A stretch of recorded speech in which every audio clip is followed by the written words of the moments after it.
A little morning baseball is good for the soul as we welcome you to Portland, Oregon for today's doubleheader between the LMU Lions and the Portland Pilots. As we welcome you to Joe Etzel Field, I'm Brian Slack. I'll have your call today for Game 1. Yesterday, LMU took sole possession of first place in the West Coast Conference with a 2-1 victory last night in a game that ended just as fast as it started. The Pilots look to respond and reclaim a share of the top spot in the West Coast Conference with a win in either Game 1 today or taking both games in the doubleheader. Taking the mound for Portland today, it's going to be the right-hander, junior Brock Gillis. As Gillis is making his 8th start on the season, he has a 2-1 record, a 4.26 ERA through 38 innings of work. He's given up 35 hits, 18 earned runs, 44 strikeouts, 19 walks, and opponents are batting .240 against him so far this season. Starting lineup for the LMU Lions. Let's get that for you. Leading off and behind the plate, it's going to be Hadim Zhao, followed by Sam Biller, the left fielder. Jared Thomas will be the designated hitter today. Diego Baquero will be back at third, batting cleanup. Connor Blau, the right fielder, batting fifth. Dylan Dennis over at first, bats sixth. Devin Ornelas is the center fielder, batting seventh. Cole Roberts at second, batting eighth. And then Benny Casillas will be the shortstop and rounding out the bottom of the order today for the Lions. As Hadim Zhao steps to the plate. Zhao batting .280 this year in 27 games. He's got 28 hits and 15 RBI. First pitch from Gillis, ground ball over to third and over the glove of Spencer Scott into left field. And a quick single to start this game off for LMU.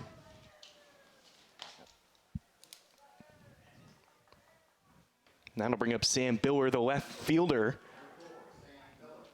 Biller, a redshirt sophomore from Los Angeles, California, transferred from Cal Poly before he found his home at LMU. Lions are wearing their red top uniforms with LMU across the chest with gray pants and the red socks with stripes on them. Portland are wearing new uniforms today. Off speed from Gillis in there for a strike near the belt inside, 0-1.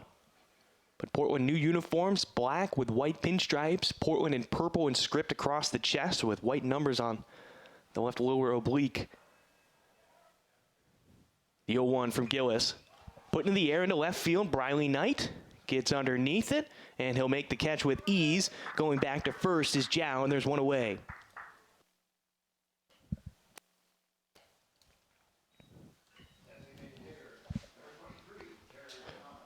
Let's get you the defense for the Portland Pilots today. In the outfield from left to right, it's going to be Briley Knight, Jake Holcroft, and Christian Cooney who gets the start out in right field. Spencer Scott gets his second consecutive start, but today it's over at third. Ty Saunders cracks the lineup at short, Pataxo back at second, and then Evan Scavato switches corners. He started at third yesterday, now he's over at first, and then Nick Klemp is behind the plate.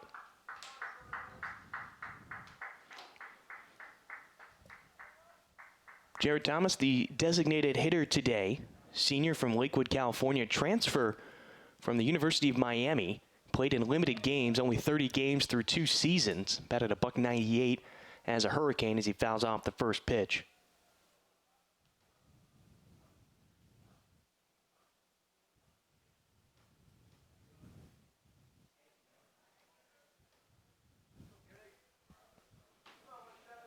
Small lead for Zhao over at first. Gillis will come home with it. Tries painting the corner of the plate just off. It'll be 1-1.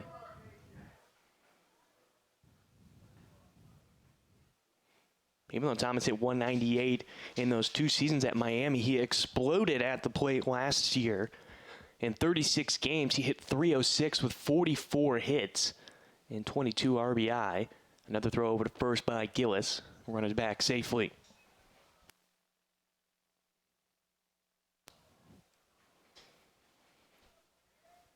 Yesterday's game was more of a pitching duel as both Gartrell and Barrera went into the 7th inning. Gillis throws off speed, missing away and high. It'll be 2-1.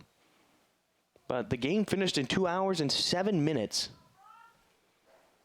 Only one pitching change for each side, and most of the damage was done in the first inning. It was a 2-run home run by Diego Baquero that made it 2-0, and the Pilots scored in the 6th to make it 2-1, and that was the end of it. Ground ball over to first. Scavato gloved it, but stepped on the bag. The ball was in foul territory, though, so we'll reset with a 2-2 count.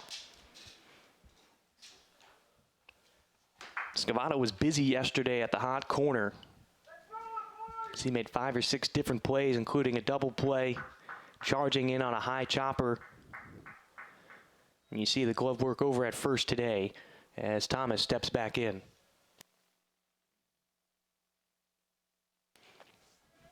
.50 degrees here at Joe Etzel Field. Cloudy skies with 5-mile-an-hour winds blowing in from center field. So don't expect home runs if it gets caught up in the air. Full count now after that last ball. 3-2 on Thomas. The other interesting fact about the pitching yesterday, no walks were issued. 3 hit batters, though. Runners going for second. Ground ball over to Pataxel at second base. And gets the throw over to first for the second out. Moving up to second is Zhao, and that'll bring up Diego Baquero. Don't get too comfortable, though. This is exactly where the Pilots were yesterday in the first inning. And then an elevated fastball was hit over the left field wall by Baquero. And that ended up being the only damage done by LMU, but it was enough to take that 2-1 victory.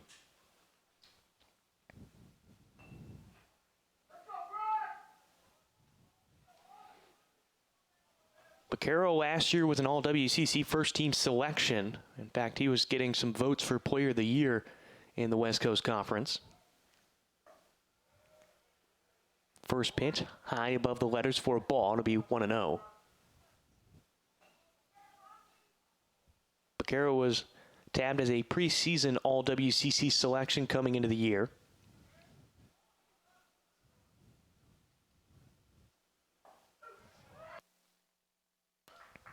Takes a strike there to make it 1-1. On the season, he's batting .321 through 26 games. He's got 34 hits. 10 of those are for doubles. 3 home runs and 18 RBI.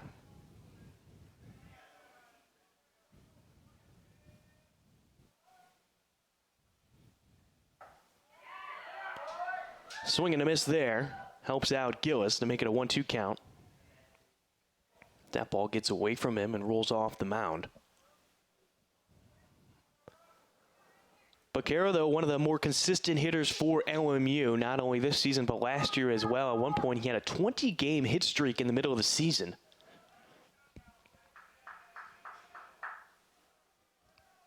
Some are saying he's a draft prospect that could get picked up this upcoming MLB draft, as Gillis, missing low and away from the right-handed bat, makes it a 2-2 count.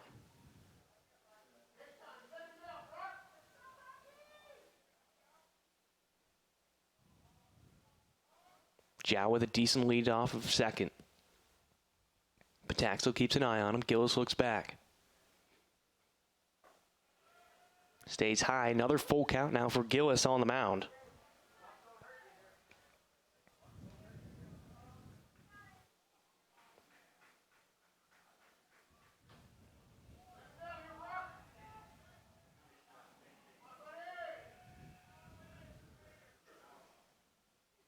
Wind now blowing from left to right field, looking at the American flag in left center. Here's the full count with 2 outs. No chase from Baquero, and the first walk issued in this series. So now there's runners on first and second. That'll bring up Connor Blau. Came into this series with a 16-game on-base streak, but yesterday he fell short of reaching base as he went 0 for 4 with a ground out, a fly out, and 2 strikeouts. Wow, a sophomore infielder from Carlsbad, California, went to Sage Creek High School.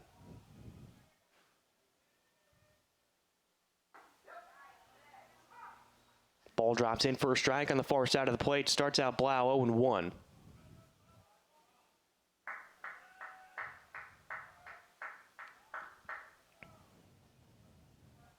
Pataxel has his feet on shallow right field.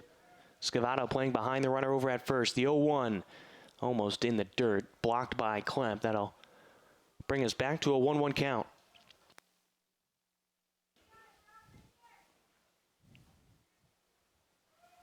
Blau, coming out of high school, is ranked the 73rd best shortstop in California. Comes from an athletic background. His mom played softball at South Carolina. His brother plays baseball at Vassar College in California. Here he pops it up. Klemp chasing it behind the plate, losing his mask near the net, and it'll go out of play. on top of the press box. So it'll be a 1-2 count.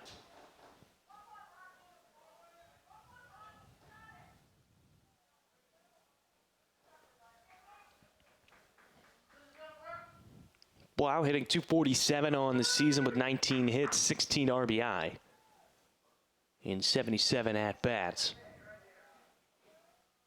Does have 10 extra base hits, though, out of those 19 hits that he has. 5 doubles, 3 triples, and 2 home runs. The 1-2. Pops out of the glove of Clem for a ball. 2-2 now.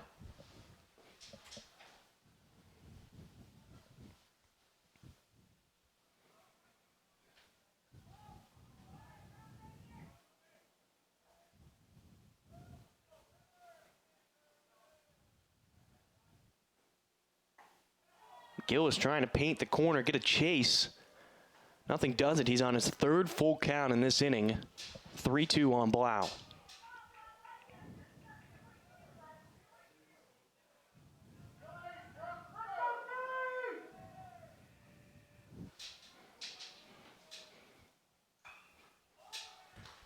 This ball into foul territory. Scott and Knight giving chase, and he'll end up into the bullpen for Portland. We'll go back to the full count as Zhao was 3/4 of the way down the line as that ball finally landed on the ground in foul territory.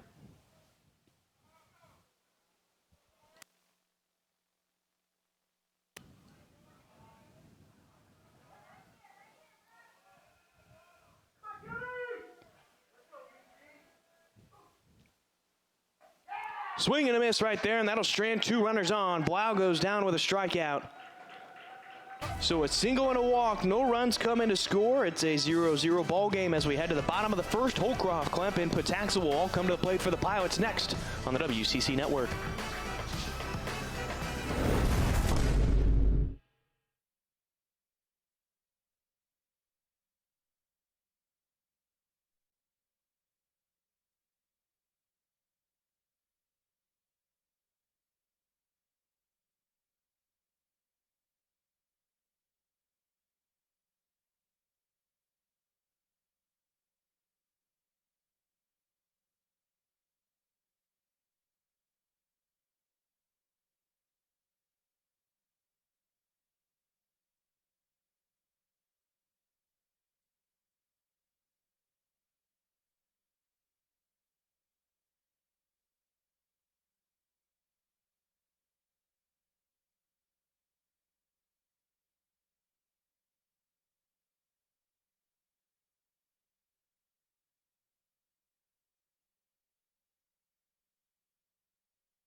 Zach Kirby is the man on the mound for LMU today as he's making his 8th start on the season. Has a 2-3 record with a 4.62 ERA.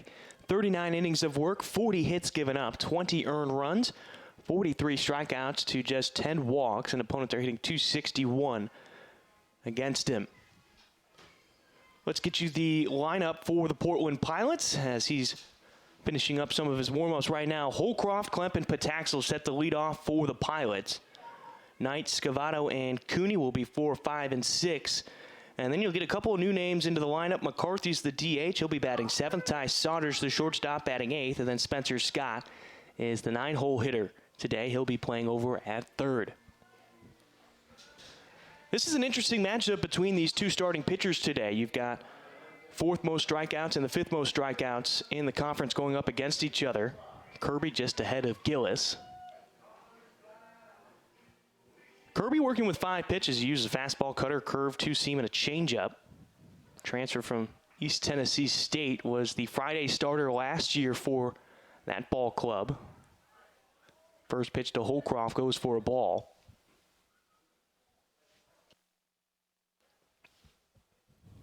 Here's the 1-0. Looked like a breaking ball that Holcroft just got enough of it. Here's the defense for LMU today. In the outfield, Biller, Ornelas, and Blau from left to right. Baquero, Casillas, Roberts, and Dennis will be the infield left to right, and then Zhao behind the plate and Kirby on the mound. The 1-1 to Holcroft. Just missing low below the knees. 2-1 count now puts Holcroft in the driver's seat. Holcroft hitting .371, second on the team through 29 games. He's got 46 hits. As he fouls this into the netting to our left. Evens the count at 2-2. And you'll get a battle of Upland, California natives. Kirby and Holcroft both come from Upland, California. Here's the 2-1. High breaking ball that stayed in the air. 3-1 now to Holcroft. Holcroft second in the conference in hits behind Ben Nemavant of the University of the Pacific. Full count, fouls off to our left. We'll reset.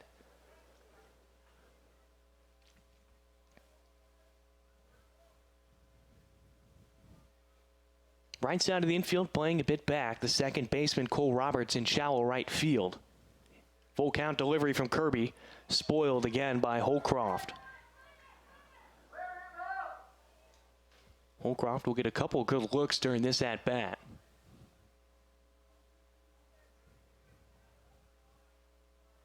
"16 extra base hits for him out of his 46 hits as he sends another one foul to our left. That'll go towards the Child Center.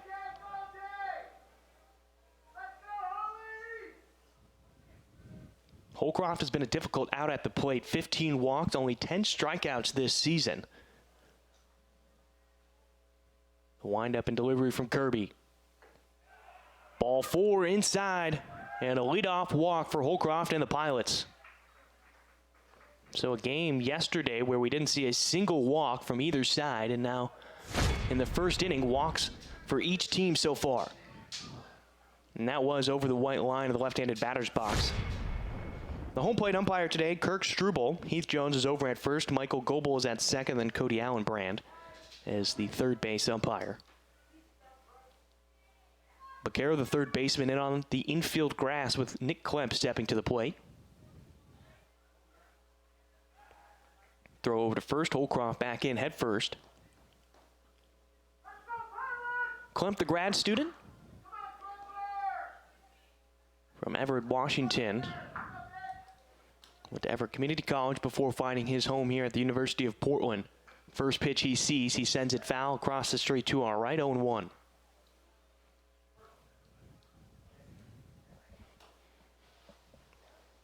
Klemp right now paces the team in batting average. He's batting .375 through 26 games this season. He's got 39 hits, which is a new career high for him.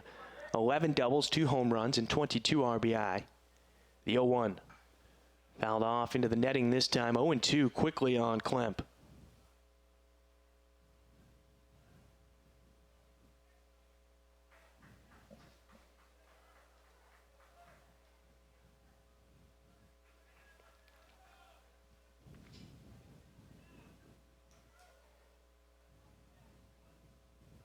Another throw over to first. Keeping an eye on Holcroft. Jake is perfect so far this year, 5 for 5 on stolen base attempts.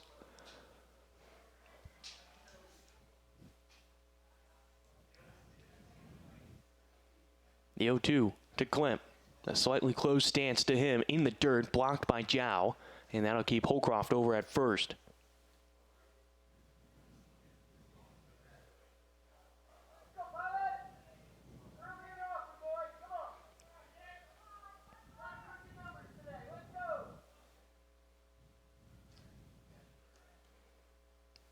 Holcroft going for second. Looked like it was a hit and run on. Klemp put his bat on it, but sends it foul. Again, behind us to our right. So we'll go back to the 1-2.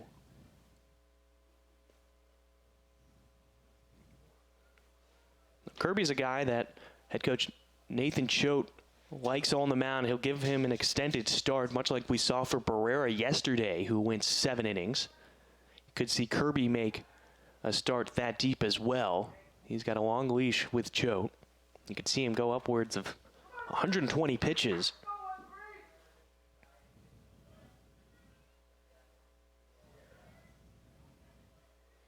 Holcroft has a decent lead over at first.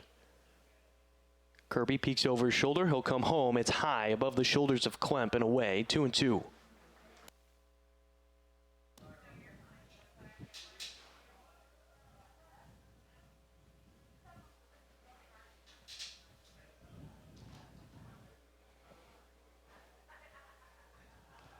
Pataxel's on deck and with another throw over to first.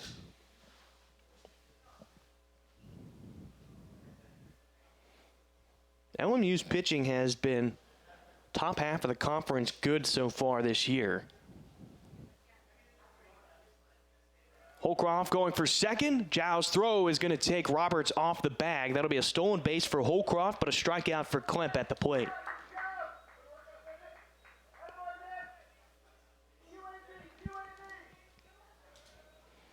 And that'll bring up Ben Pataxel. As you see the stolen base from Holcroft. Would have been a difficult play. Even if the throw was on target, it looked like Holcroft may have just beaten the throw there. But as Pataxel steps in with a slightly open stance, the junior from Renton, Washington, O'Day High School takes a breaking ball for a strike. Start off this at-bat 0-1. Pataxel had a bit of a slow start to the season, but has picked up his average. He's now at .289 through 27 games with 22 hits and 12 RBI. Here he fouls off an inside pitch towards the dugout for LMU. 0-2.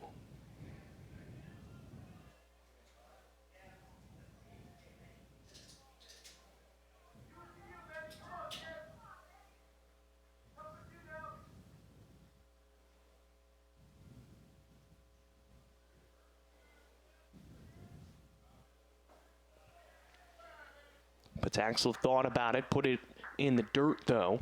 Go for a ball. They appeal on the check swing. He did not go around.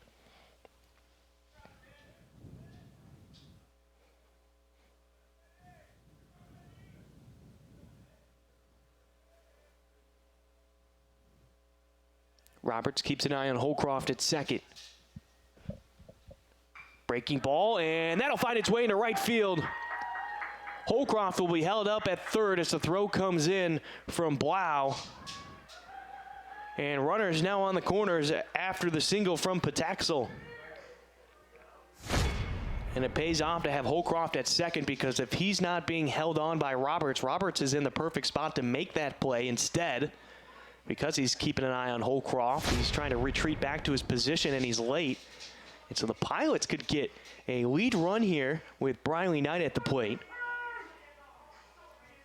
Knight from Corvallis, Oregon, transfer from the University of Utah, has been a solid bat in the lineup for the last couple of seasons. Yesterday was the only Pilot to get 2 hits in the game.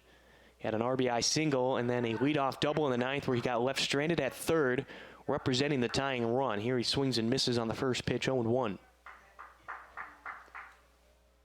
On the season through 25 games, Knight is batting .317. Mainly the cleanup hitter. He swings and misses there, now behind 0-2. 32 hits, 16 runs scored. He's got 22 RBI, which ties him for the team, or close to the team lead. Scavato leads the way with 28. The 0-2.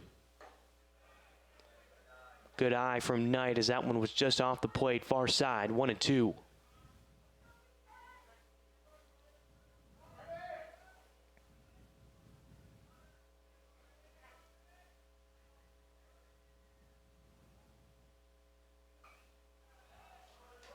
Fouled off behind home plate. Back to the 1-2 count.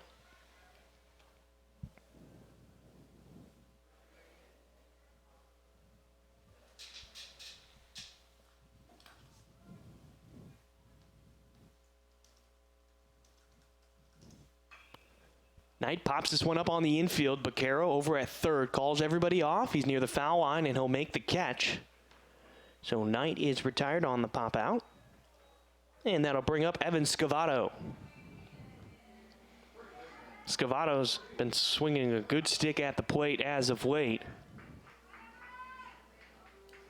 Made some solid contact yesterday, but couldn't get anything to land. He's hitting .273 right now through 27 games. 24 hits, 21 runs, and a team-high 28 RBI.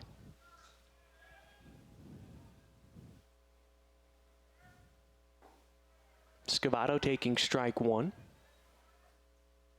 The junior from Puyallup, Washington. Patiently gets back into the box. Slightly closed stance for him out of the right-handed batter's box. Pataxil's lead off at first. Breaking ball. Chopper over to short. Taken in by Casillas, and they get the force out at second on the fielder's choice. And that'll end the threat for the Pilots. Two left stranded on base. No runs come in to score. We head to the top of the second. Dylan Dennis, Devin Ornelas, and Cole Roberts all due up on the WCC Network.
Dylan Dennis leads us off to start off the second inning. First baseman for LMU.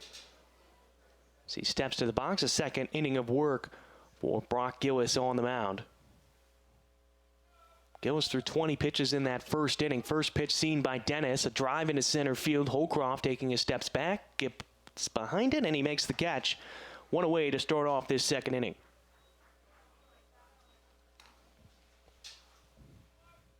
Devin Ornelas, the center fielder for LMU, now coming to the plate. Ornelas, a sophomore from Redondo Beach, California.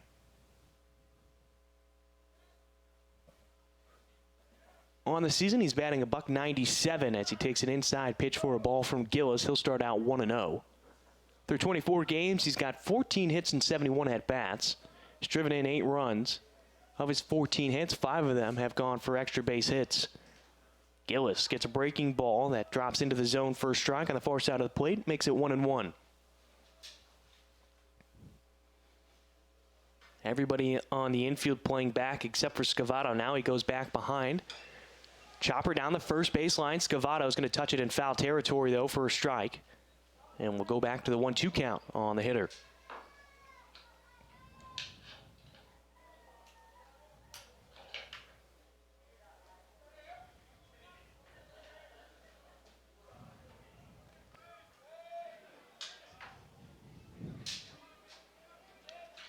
Ornelas yesterday went 1 for 4, had a single in the second, and then he flew out, popped out, and struck out, and here he strikes out.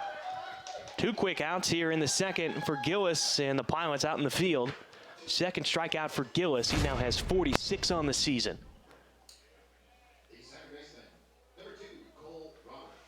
It looked like he just challenged him with an inside fastball, and he couldn't catch up to it as Cole Roberts, the second baseman for LMU, steps to the batter's box.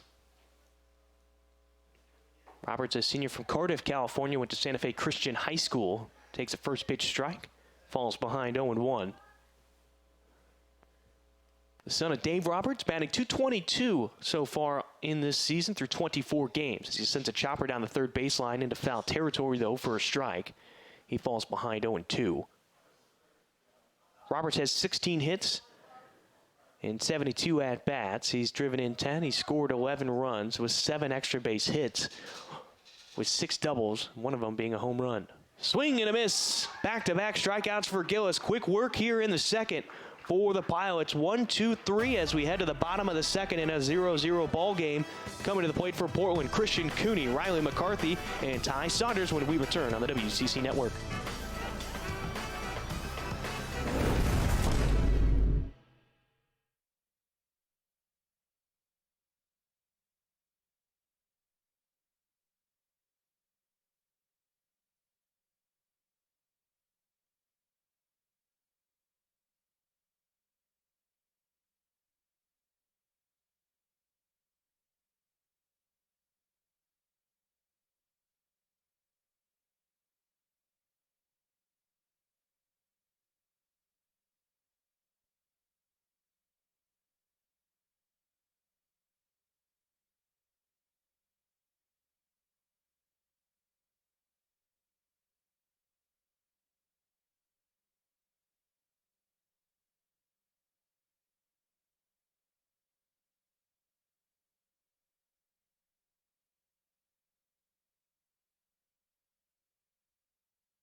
Christian Cooney leads things off for the Pilots in the second inning as he gets his first action in this series.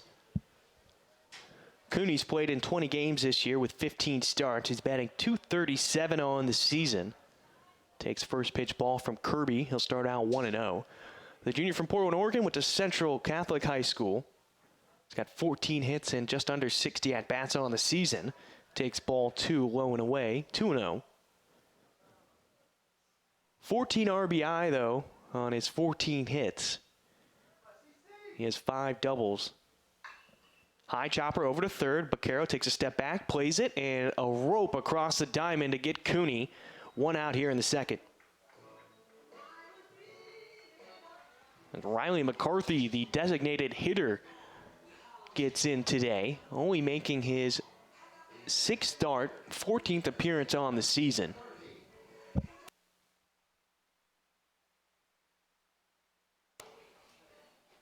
McCarthy, a sophomore catcher from Vancouver, Washington, went to Mountain View High School. Former two-sport athlete at Mountain View as he fouls off the first pitch he sees here. 2-0 right now to play, 0-1.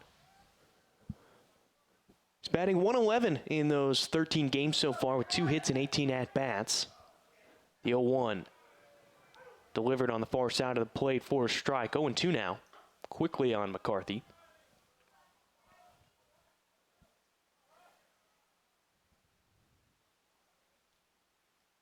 The 0-2, breaking ball out of the zone and low.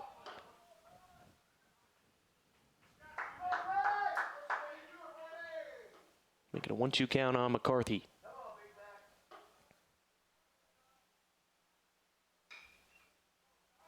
It's going to go foul onto the right field berm, maybe by the bullpen for LMU. It'll go onto that right field berm, so we'll go back to the 1-2 count on McCarthy. McCarthy, a solid hitter, just has had some tough moments this season trying to get that hit. This one bounces in the dirt, blocked by Zhao to keep it in the field of play. It'll be 2-2.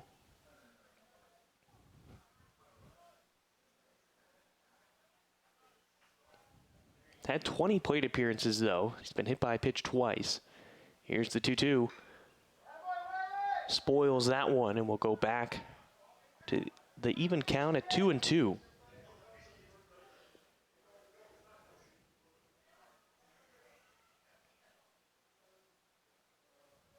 Ty Saunders is on deck as he gets the start today.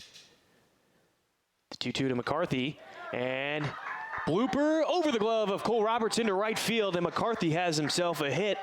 That'll be his 3rd one of the season. So a 1-out single for Riley McCarthy. You hope to see that confidence grow for the sophomore as Ty Saunders, the switch hitter, comes to the plate.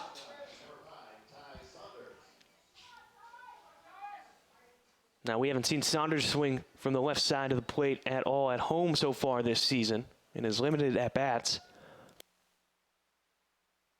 At Joe Etzel Field this year, he's been swinging from the right side as McCarthy back in head first. And with one out, you see Saunders squared a bunt on the throw over to first. Baccaro, the third baseman, on the infield grass. Middle infielders pinching towards the bag at second. McCarthy about 6 feet off the bag with his leadoff. Another throw over.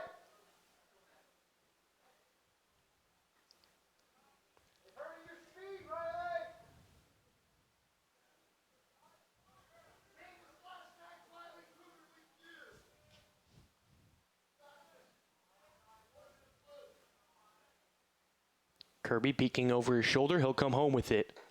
And it was a pitch out. Jow up on his feet, ready to throw. It'll be ball one to Saunders.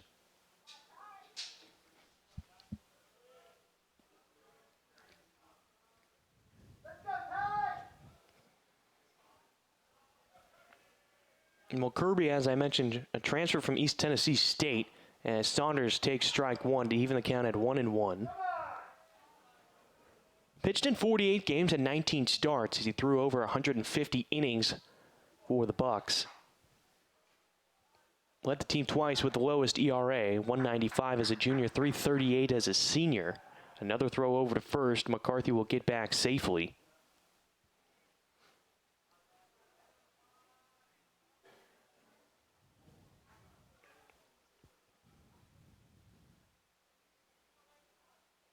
The 1-1. In the dirt, blocked by Jow. Good job of keeping it in front of him and keeping McCarthy over at first, instead of allowing him to advance 90 feet up into scoring position. Looking down at the dugout right now, Gillis doing some arm circles, trying to keep warm in that dugout. Here's the 2-1. Saunders took it inside and sent it to the left and out of play. 2-2.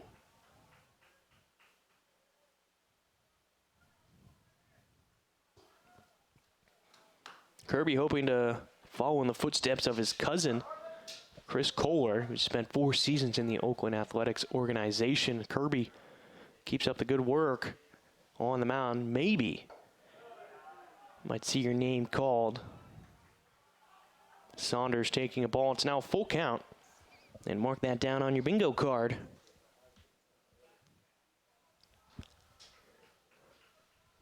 Full count for Saunders from the left side. Small lead for McCarthy over at first. He's going for second. Saunders swings and fouls it off. We'll reset.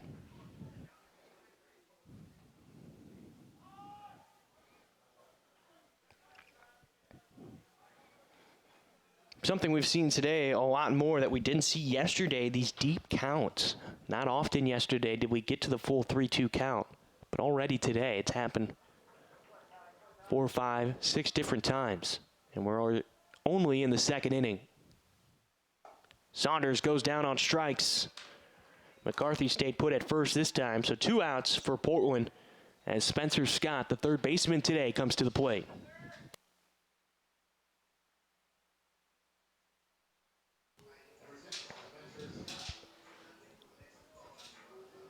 Scott, a sophomore from Portland, Oregon, went to Grant High School. So a local guy sticking around. Made a lot of starts last year, kind of floating around the infield over at third, at short, sometimes at second. Here he swings at a fastball late, 0-1.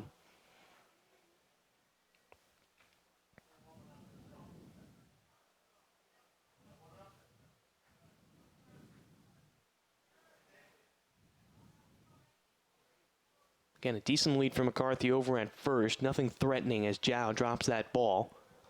That'll make it a 1-1 count on Spencer Scott.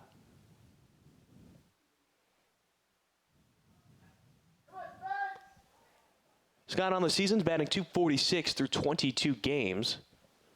14 hits, 13 RBI. Close play over at first. McCarthy back safely after Kirby throws over.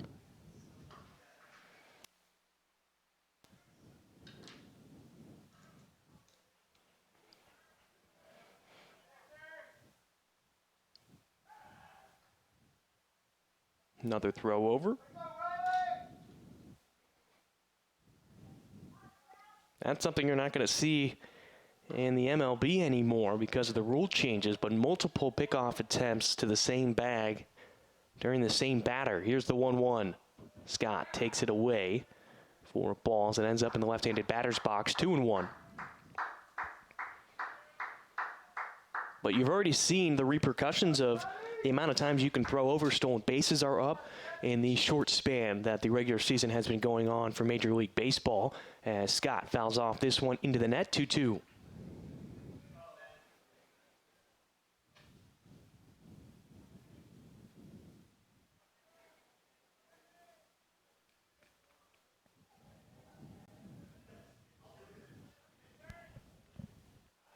Another throw over to first.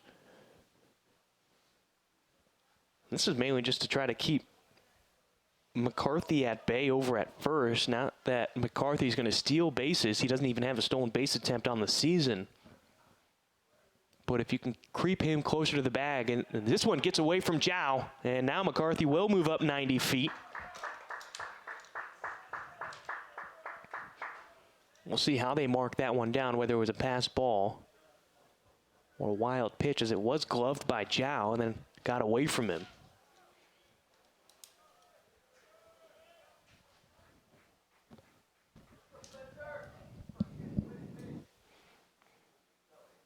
Full count again on the Pilots. Runner in scoring position now with 2 outs. Scott sends it foul to our right into the parking lot area. And we'll go back to the 3-2 count. They're going to mark that down as a wild pitch, by the way, for McCarthy as he moves up.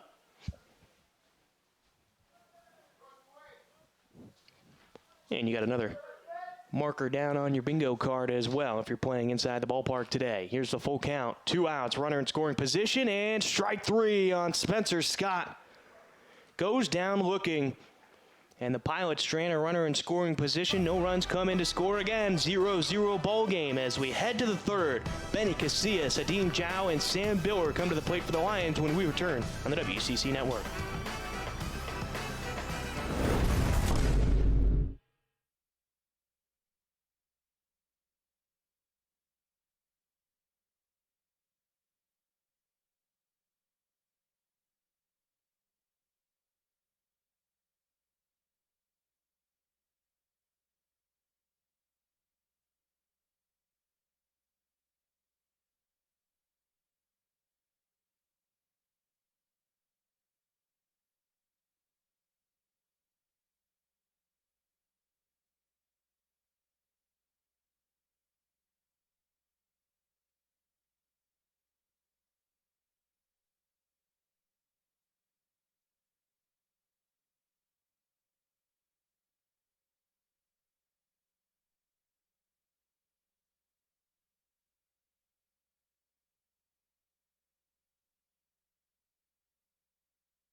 First pitch from Brock Gillis, a ball high to Benny Casillas, the shortstop today, who's coming to the plate for the first time for LMU.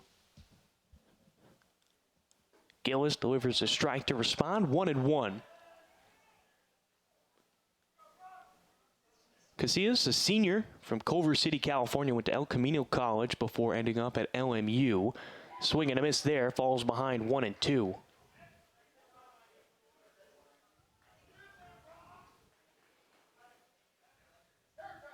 Last season, though, Casillas played in 43 games, hitting .276 with 51 hits on the year, 25 RBIs. He fouls this one off. And you think about it, where he's hitting in the lineup right now is your 9-hitter. That would be a great guy to roll the lineup over again to the top. Almost like a second leadoff guy is Gillis. Too high on that one, makes it 2-2.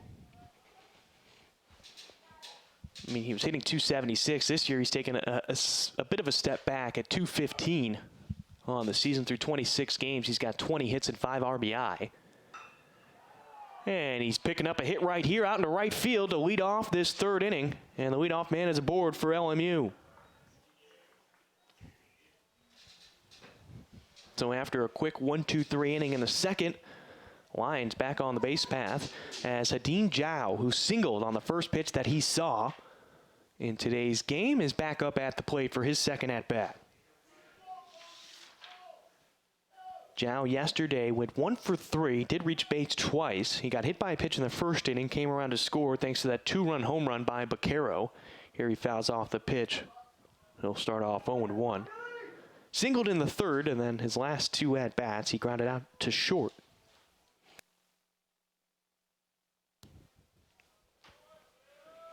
Casillas with a decent lead off the bag at first. Nothing crazy, though, about 5 feet off the bag as Gillis missing low and away. That'll make it a 1-1 count on Zhao.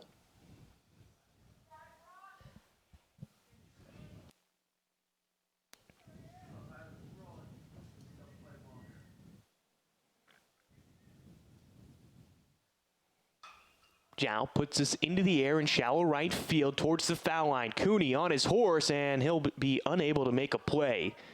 It's ended up on the warning track and onto the right field berm, and he ran a long way for a strike on Zhao. It makes it 1-2.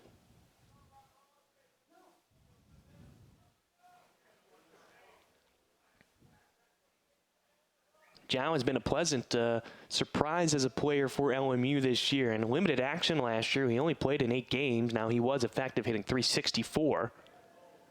He had 8 hits in his final 4 games that he played. Here's the 1-2 into the left-handed batter's box for a ball. Makes it 2-2.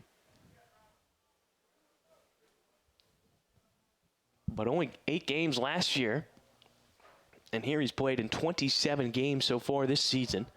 He's hitting .280 on the year with 28 hits and 15 RBI. As he hooks this one foul, goes off the fence outside of the bullpen for Portland. 2-2 count. Now Zhao has 11 extra base hits of his 28 hits, 5 doubles, 5 home runs.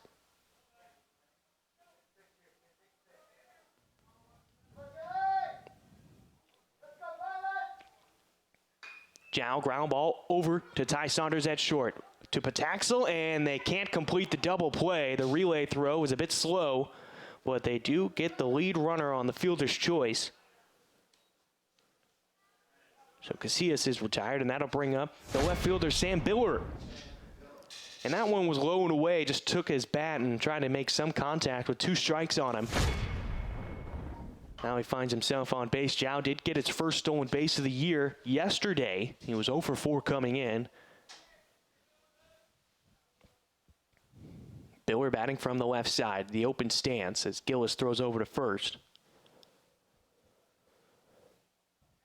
Biller's batting .206 coming into today through 27 games. He's got 21 hits and 11 RBI.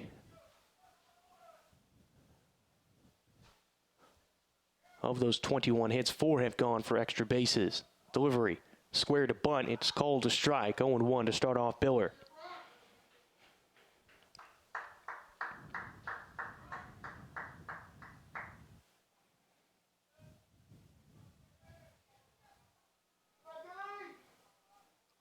Holcroft playing on the left side at second base. There is a big gap out in right center field. Check swing. He went around. That'll be strike 2 on Biller. He's behind 0-2.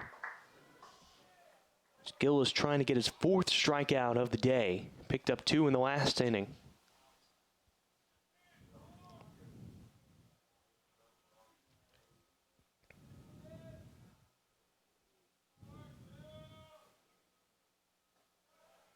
Breaking ball in the dirt. It's blocked by Klemp. That keeps Zhao over at first.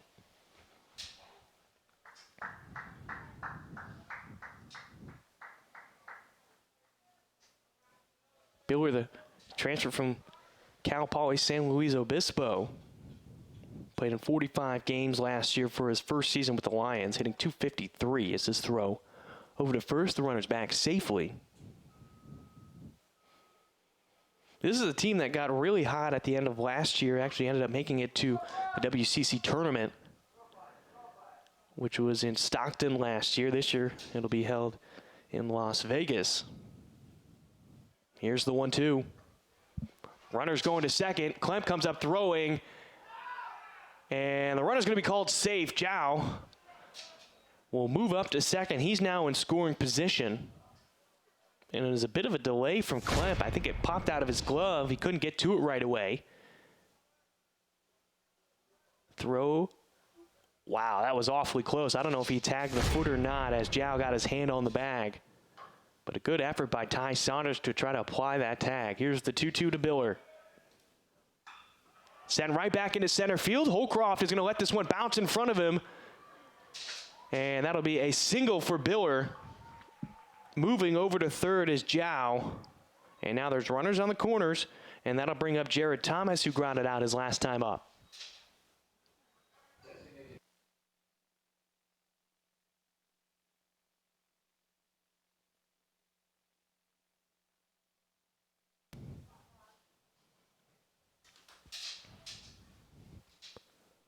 Thomas grounded out to second his last time up. On the season, though, he's batting .330, which leads this ball club through 23 games. 29 hits, 12 of them have been for extra bases, 9 doubles, 3 home runs, and he's driven in 18 RBI on the season. As Klemp drops low in his stance, that'll be a ball. First pitch to Thomas, 1-0.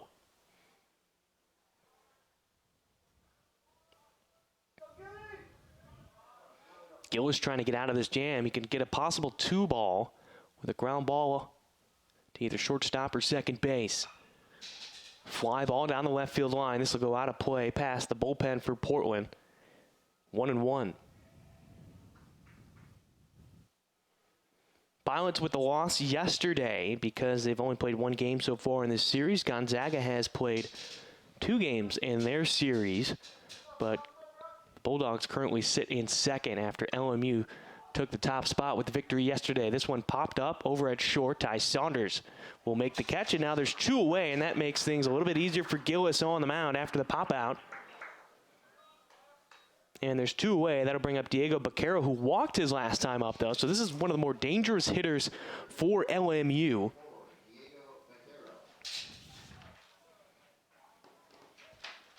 Baquero went 2 for 4 yesterday, a double and a 2-run home run. He also extended his on-base streak, which was 15 games, now up to 16 games.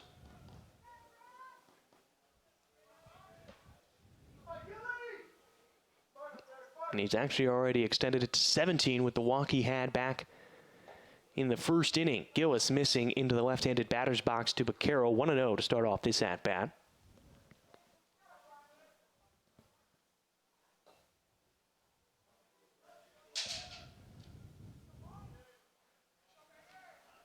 Baquero comes from Mission Hills, California. Batting .321 on the season. Drives one into center field. Holcroft quickly getting to the warning track, and he'll make the catch on the run in front of the pilot wheel. And Gillis strands the runners on base after getting into some hot water with only 1 out and runners on the corners. No runs come in to score. We remain scoreless as we head to the bottom of the third. It's the top of the lineup. Holcroft, Klemp, and Pataxel all due up on the WCC Network.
Welcome back to Joe Edsel Field. Bottom of the third inning, Jake Holcroft leads things off for the Pilots.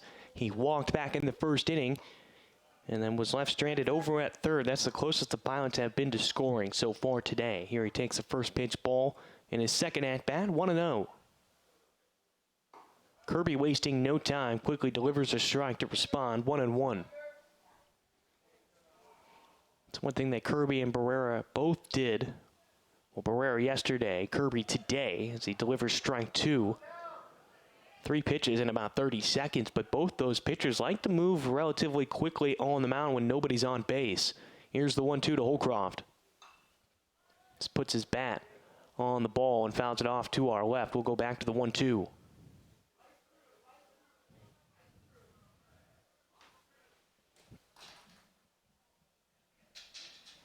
Holcroft taking ball 2. Now it's 2-2.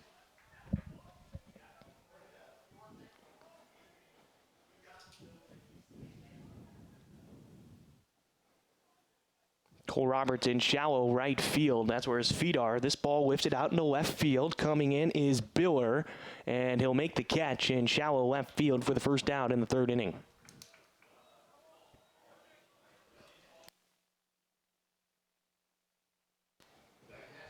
Nick Klemp will now come to the plate. Klemp is 0 for 1 today.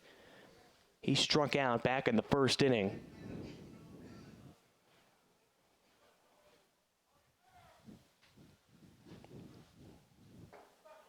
First pitch, breaking ball. Induces a swing from Klemp, but he comes up empty, 0-1.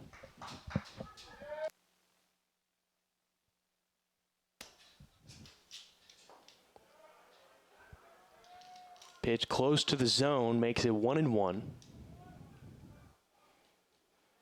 Klemp at one point had to come back down to earth after that blistering hot start he had against Utah Tech. He goes behind 1-2 now in this at-bat. But he's already putting up career highs, already has the most hits he's ever had in a season, and we're only about halfway through conference play. Here he puts a pop-up into shallow left field. And Benny Casillas, the shortstop, will make the catch. So 2 quick outs for the Pilots here in the third. After a fly out and a pop out. And that will bring up Ben Pataxel, the second baseman for the Pilots today.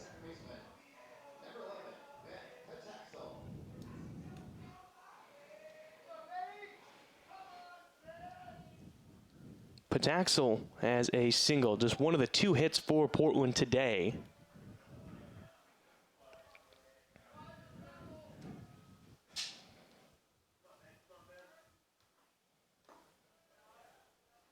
Pataxel taking ball 2, now ahead in the count 2-0.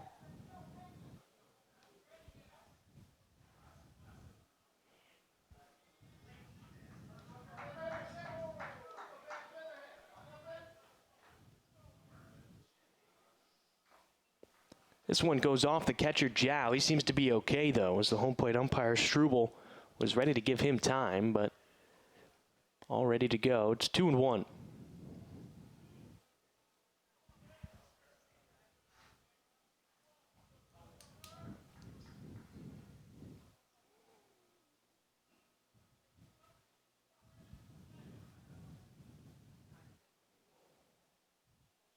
Breaking ball, pulled down the third baseline, but foul. That'll even the count at 2-2 after Pataxel started out 2-0. Pataxel in yesterday's game went 0 for 2, had a ground out to short and a ground out to third, but he did reach base twice. He was hit by a pitch, which was the 14th time that's happened this season.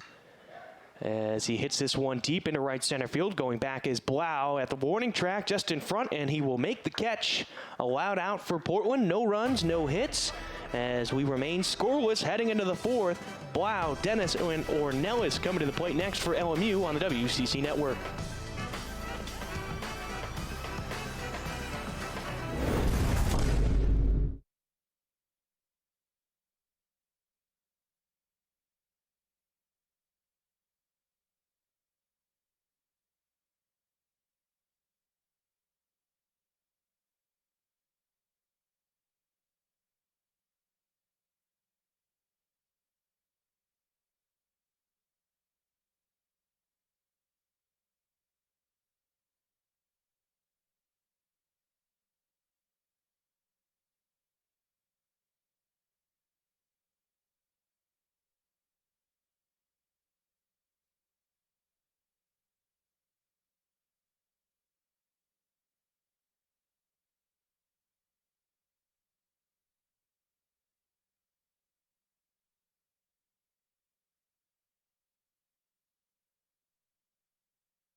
Back out for a fourth inning of work. It's Brock Gillis, as the first man he's going to face is Connor Blau.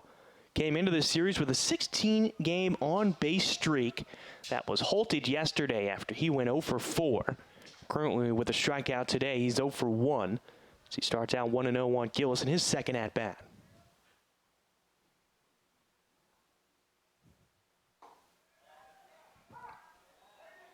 Delivers a slider for a strike on the second pitch, 1-1. Bit of a different lineup for Portland today. A couple of different changes. Scavato, who was over at third yesterday, now over at first. The 1-1 inside and high, just missing the batter. Makes it 2-1. Christian Cooney gets the start out in right field today in place of Henry Mench, who started there yesterday.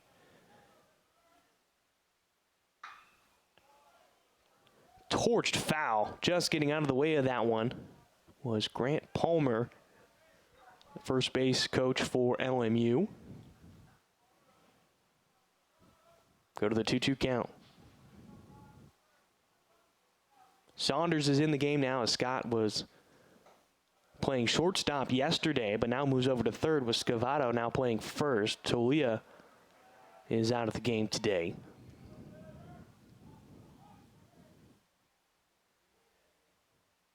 The 3-2. Breaking ball that was just a bit late. Ball 4 issued, and a leadoff walk for Blau. He reaches base for the first time in this series.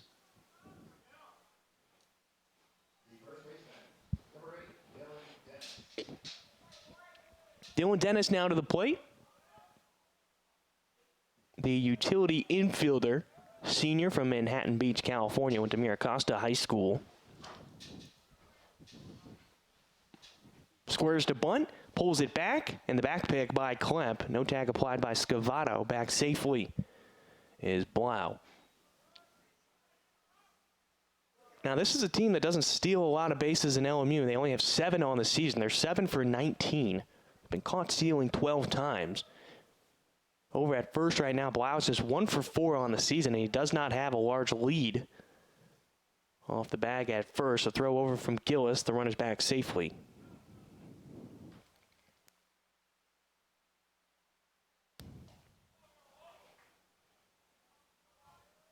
Scavato now on the infield grass. Over at third, Spencer Scott over at third. Hit and run, ball into center field. Holcroft is going to get behind it, make the catch. Comes up throwing towards first, and the throw will be just late by about half a second. Diving back in head first safely was Blau after the line out from Dylan Dennis. Devin Ornelas now comes to the plate. Ornelas is 0 for 1 today. He struck out back in the second.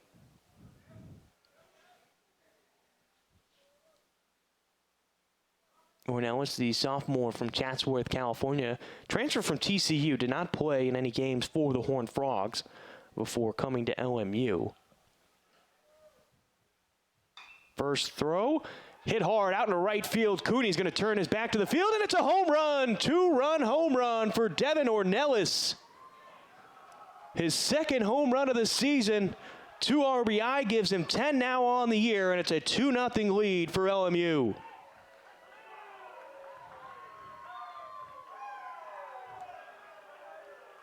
LMU doing work on the long ball. That's how they've gotten all 4 of the runs so far in this series. And that ball looked like it just went right over the heart of the plate. Breaking pitch, and he turned on it over the right field wall. And now the bases are empty with 1 out, and that'll bring up Cole Roberts, the second baseman. We'll see how Gillis responds. First pitch strike, though, gets ahead of Roberts, 0-1.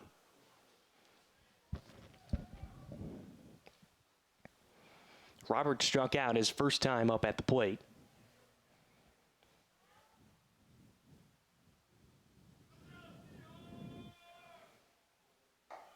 Inside on Roberts. And high, as he had to get out of the way of that one in the right-handed batter's box. 1-1.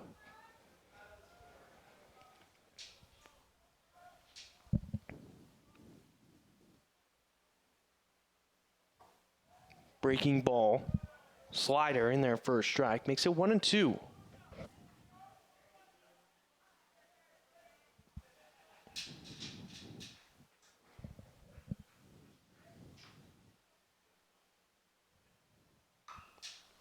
turned on down the left field line off the top of the Pianovi hitting facility.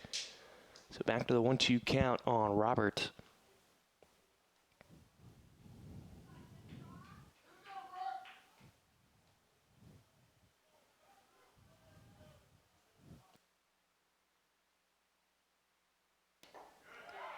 Strikeout of Cole Roberts, 2 down now here in the 4th.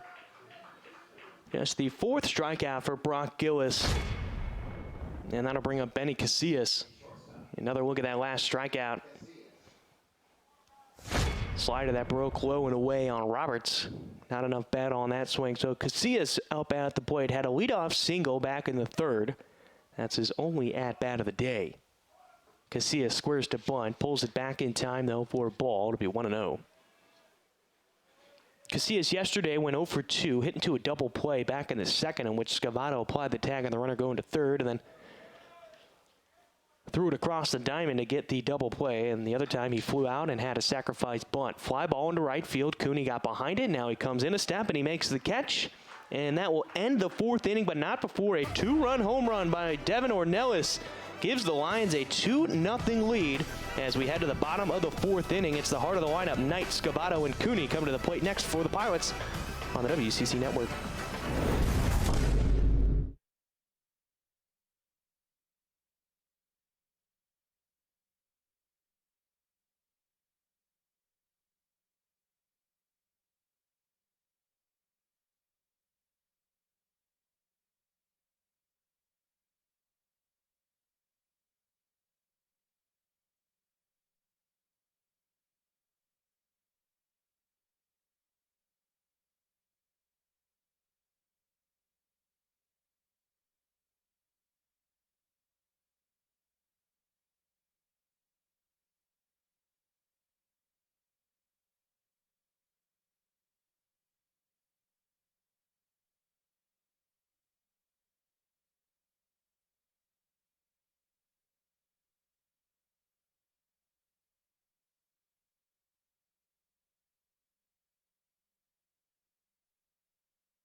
Welcome back to Joe Edsel Field. A 2-0 lead for LMU after a 2-run home run in the top of the 4th gave them that lead as Briley Knight steps to the plate for his 2nd at-bat of the day.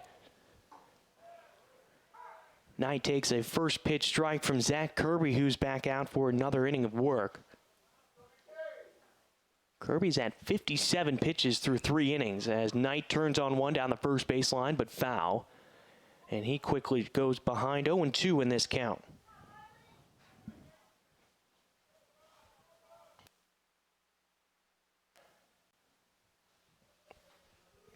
Knight back in the lineup this weekend after being out all of last weekend.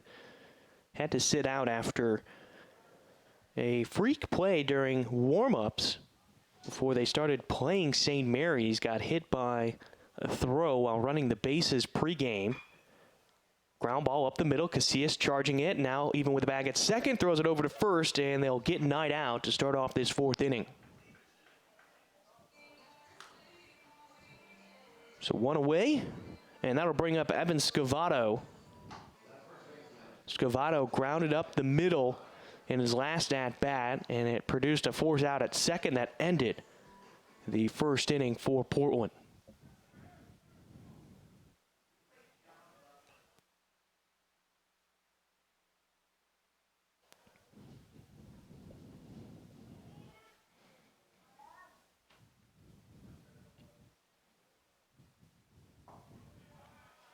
Scavato taking ball 2. It's now 2-0.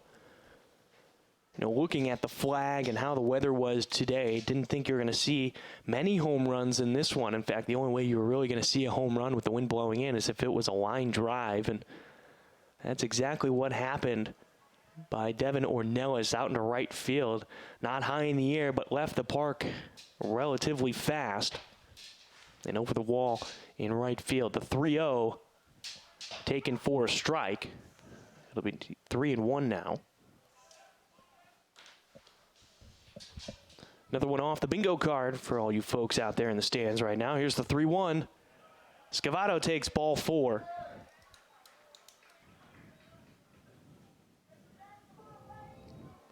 Christian Cooney will come to the plate now. Cooney grounded out his last time up over to third, in which Diego Baquero threw him out.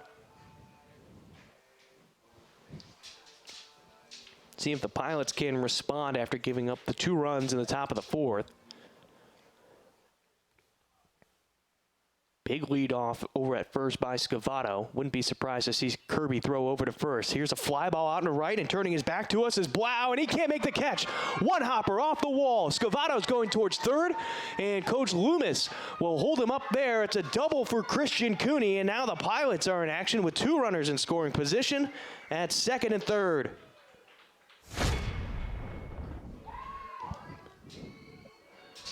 Blau just didn't have the best read off of the bat. His time is called right now as Riley McCarthy will come to the plate, but Blau seemed like he took a step in and then realized that ball was going to go over his head and had to run back. Can the Pilots take advantage of this one, though? That is the big question. McCarthy, who's already 1 for 1 today, as he had a blooper out into right field, gets fooled with the off speed, swings through it 0-1.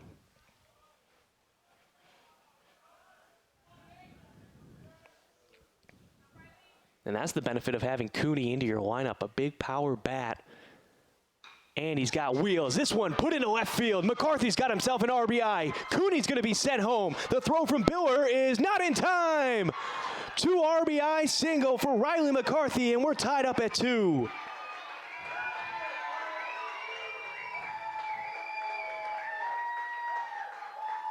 Just what the doctor ordered here. After you give up the 2-run home run in the top of the 4th, the Pilots responded with 2 runs here thanks to Riley McCarthy and his second hit of the day, as he picks up 2 RBI, and that doubles his seasonal total. He now has 4.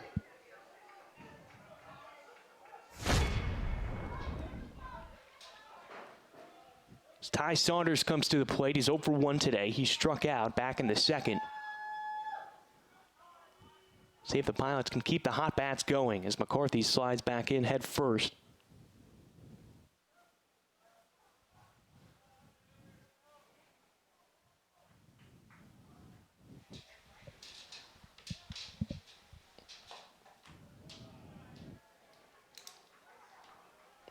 Ball to Saunders, and now we're going to have a mound visit right now from Nathan Choate. I didn't see anybody warming up in the bullpen for LMU. This might just be a visit. Trying to talk strategy over as things have sort of gotten out of hand to start off this 4th inning. You got that quick out of Briley Knight, and then you had a walk to Scavato and the double by Cooney, and then a 2 RBI single by Riley McCarthy. So 3 what you could say are negative plays in a row for the pitching staff right now, and I think Choate is just trying to get a feel for how his pitcher is out on the mound right now.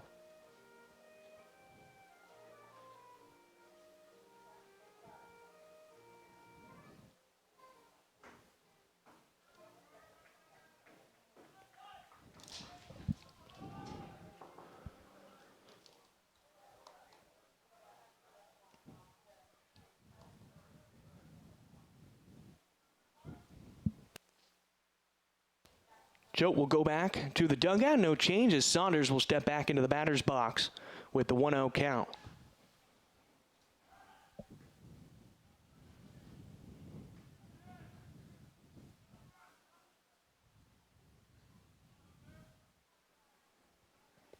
Pilots looking for their first lead in this series.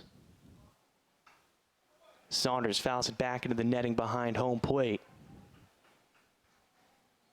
Again, yesterday, LMU had a 2-run home run in the 1st inning, and that was all that was needed as they won 2-1.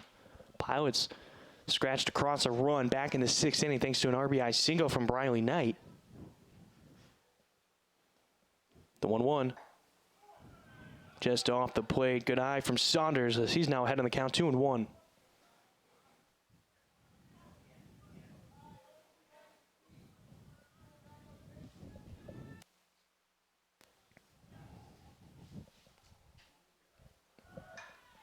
Saunders lifts this one out into left field. Biller taking a few steps back, and he'll make the catch. McCarthy will retreat back to second. Saunders is retired for the second out of the inning.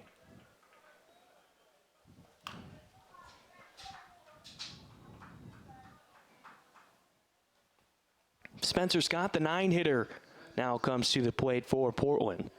He struck out looking his last time up. That ended the second inning.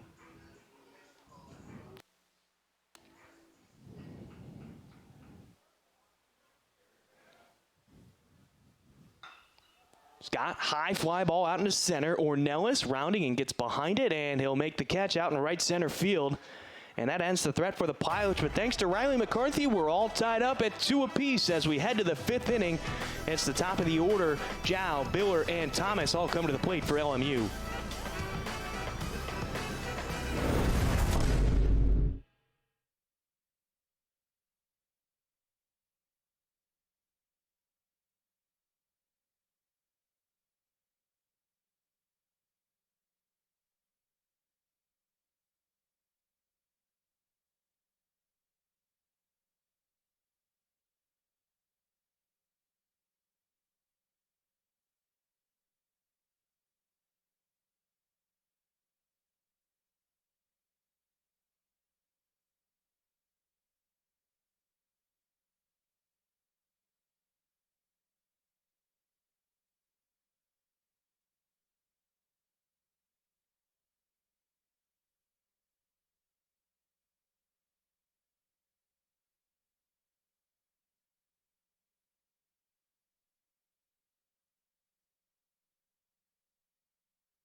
Hadim Zhao will lead off LMU to start off this 5th inning as Brock Gillis out for another inning of work.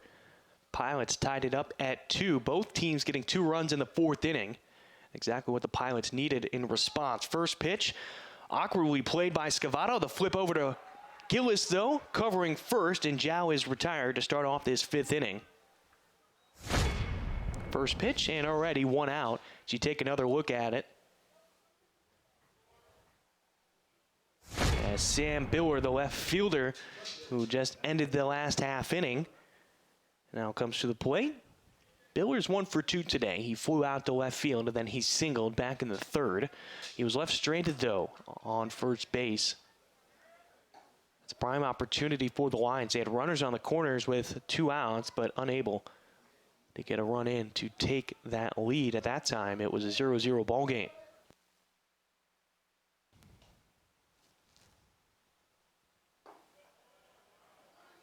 Gillis missing low and inside on Biller. Makes it 2-0.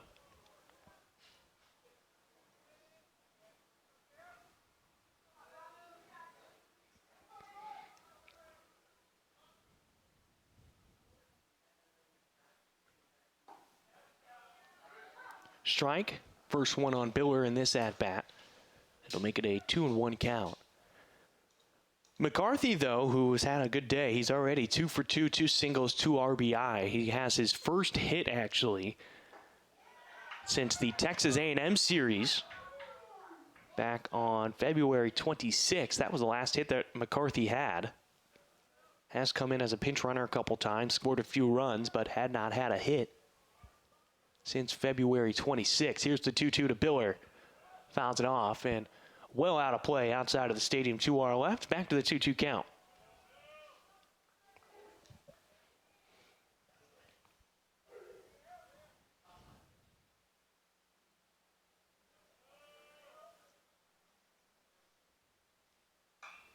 Biller puts a fly ball down the left field line. This will go on top of the Pianovi hitting facility. Go back and reset on the 2-2 count.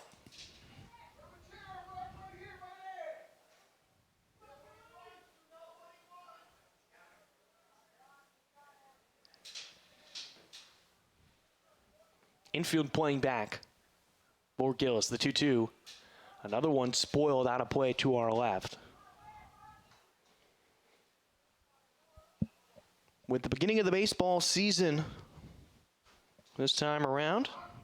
A lot of history was made back in the day for expansion teams. In fact, on this date back in 1969, 4 different teams won their first ever game as a franchise. Ground ball over to first and just underneath the glove of Scavato down the right field line. Biller going for second. Cooney can't play it cleanly. And Biller slides into second with a 1-out double. And you might get an error that allowed him, as that ball went underneath the glove of Scavato as he went towards the line. It would have been a difficult play, but we'll see how they mark that one down. They're going to say it's a hit. And you'll get another look at it right here. Again, difficult play. He had to range towards the line. You see him trying to dive and make that play. It just goes underneath the glove.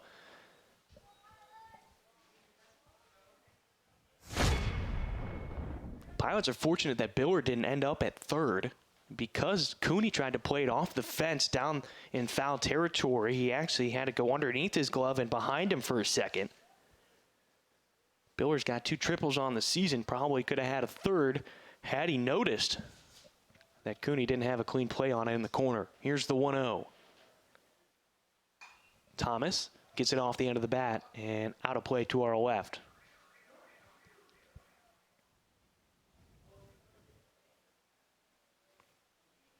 Thomas so far today is 0 for 2. A ground out to second to Ben Pataxo, and then he popped out to Ty Saunders his last time up at short. Wind blowing in, looking at the flag in left center field. Thomas fouls it off to our left again. He's now behind 1-2 in the count.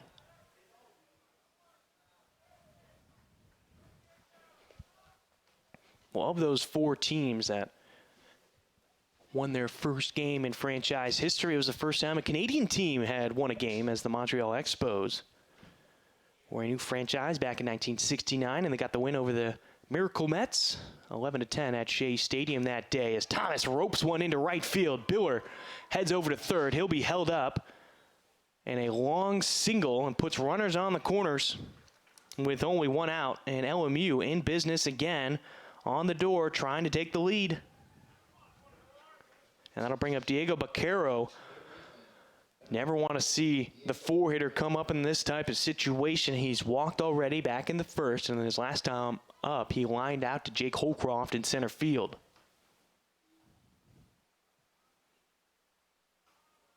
An interesting note about those Miracle Mets in '69 that lost to the Expos in their first game in existence. That actually ended up being the first winning season for the Mets.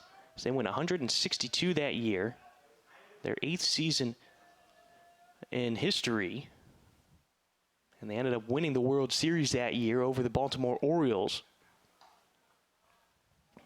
Now the Expos, they finished in the cellar like most franchises in their first year, ended 52-110. They did, however, have an unexpected no-hitter in just the 9th game in franchise history, and a 7-0 win against the Phillies that was thrown by Bill Stoneman. Here's the 0-1 to Baquero. Swung on and missed. Falls behind 0-2.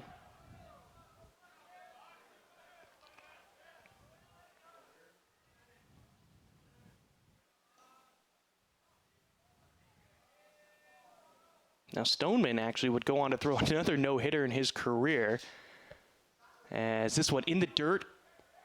They're going to allow the runner Thomas to move up to second. And so now there's 2 runners in scoring position for Baquero. It's 1-2. Stoneman ended up throwing that other no-hitter, though. This time it was in Canada. It was another 7-0 win, but this time against the Mets. Now, that didn't happen until 1972, so that was 3 years after his first no-hitter. Here's the 1-2 from Gillis. Can't induce a swing and miss. That'll even the count at 2-2.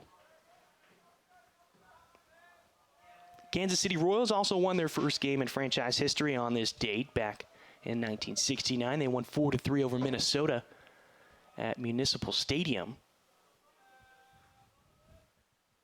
The 2-2. Ground ball over to third, and it bounces off of Scott, who was down on one knee. 1 run comes into score. Coming around third and coming into score is Jared Thomas. And 2 RBI for Diego Baquero in a gives the Lions another 2-run lead. They lead 4-2. A hot shot over at third. It would have been a difficult play for Scott. He dropped down to one knee, and it ricocheted high and away from him, back towards shortstop and into the outfield, and now LMU has that lead 4-2. Another look at that last one. Again, a hot shot over to third, and that bounce at the last second. And they're going to mark that down as an error.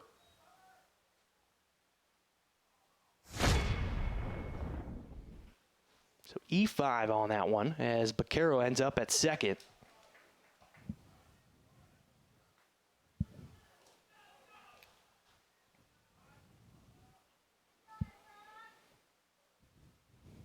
So the Pilots will have to respond again after giving up the 2 runs here in the 5th.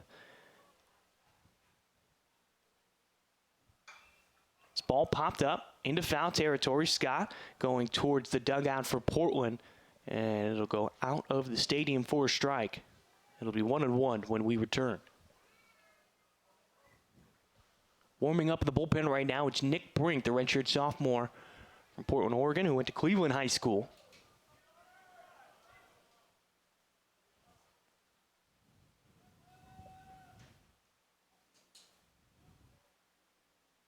The 1-1. Gillis trying to paint those corners. Has not gotten the calls that he really wants throughout today's game, as Blau is 0 for 1 today. He struck out in the first, and then he walked in the 4th. He was one of the runs that came around to score on Devin Ornelas' 2-run home run. Gillis doesn't get the call again. Blau now ahead on the count, 3-1.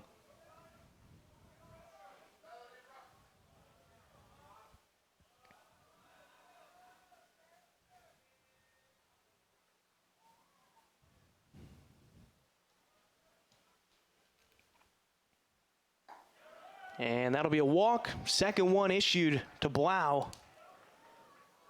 And back-to-back at-bats. And now runners at first and second, and that'll bring Dylan Dennis to the plate, who's 0 for 2 today. Seeing the ball well at the plate, he flew out to Holcroft in center field, and then his last time up, he lined out to Holcroft as well. That was back in the 4th inning. And now we're going to have time called. Coach Lambert coming out of the dugout, and you have to think this might be it for Gillis. Pitched well through the first 4 innings, just one pitch that was not executed the way he wanted, ended up in a home run, and now he's led up 2 runs. 2 men are aboard right now, and that's it. We're going to have a pitching change here at Joe Etzel Field as Gillis leaves the mound. Nick Brink will come out of the bullpen. We'll be right back on the WCC Network.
Nick Brink now on the mound for the Portland Pilots. The Cleveland High School product out of Portland, Oregon, is making his 8th appearance on the season. Has a 2-0 record with a 1.10 ERA. Through 16 and a third innings of work, he's allowed 16 hits, 2 earned runs, 17 strikeouts to 6 walks. Opponents are hitting .219 against him on the year. The first pitch he throws to Dylan Dennis, though, ends up in a ball. It's 1-0. Brock Gillis got through 4 and a third innings of work, giving up 6 hits on 71 pitches. Now he's still responsible for the 2 runners on base. As they appeal the check swing, it's called a ball. It's 2-0.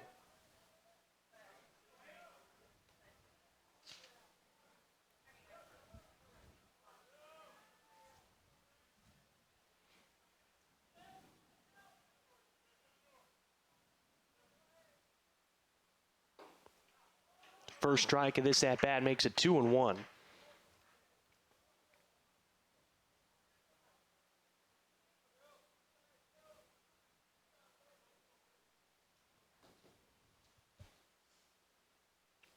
Scott, the third baseman, playing behind the bag at third. Line drive over the glove of Ty Saunders into left center field. Knight will come up throwing towards second. Pataxa will take it, and a run will score. An RBI single for Dylan Dennis. And it's now a 5-2 lead for LMU as Blau moves over to third. And staying at first is Dylan Dennis. So runners on the corners as Devin Ornelas now comes to the plate.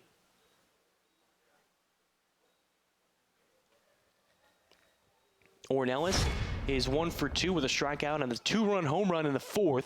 That gave LMU their original lead.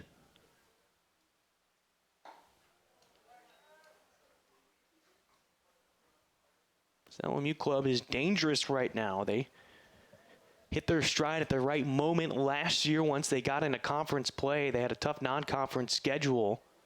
Right now they're 7-2 in conference. They've got the lead by 3 runs right now. They can get another run up on the board as Biller will come in and score. Dennis moves up to second. It's an RBI single for Ornelas, his 3rd one of the day.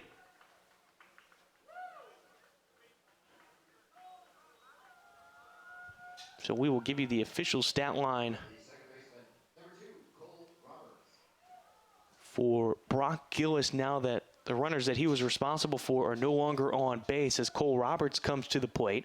Roberts is 0 for 2 today with 2 strikeouts.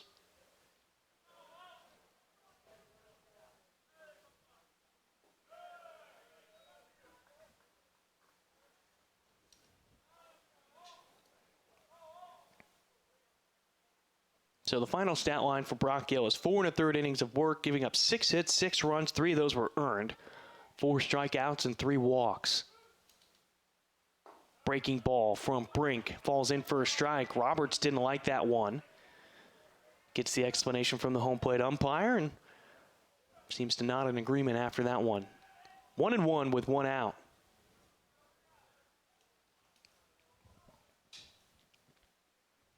Ornelas had 8 RBI coming into this game. He now has 3. The ball bounces off the glove of Brink. Pataxel stays with it, and they get Roberts out at second. 2 outs now here in the 5th, and that'll bring up Benny Casillas.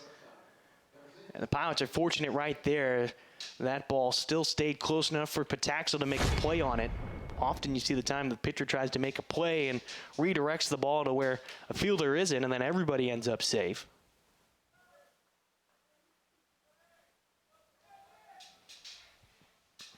Casillas is 1 for 2 today, a single, and then he flew out to right field to Christian Cooney his last time up. Here he swings and misses.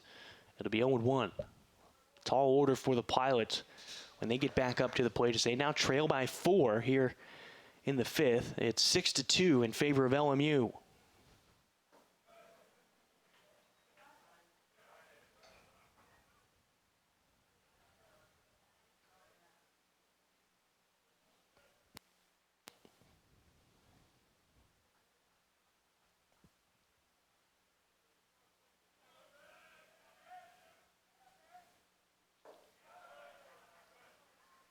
A chase from Casillas makes it 2-1.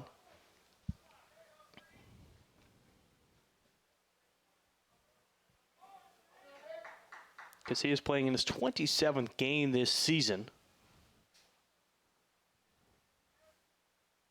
Here's the 2-1. Strike two to even the count. Twos across the board.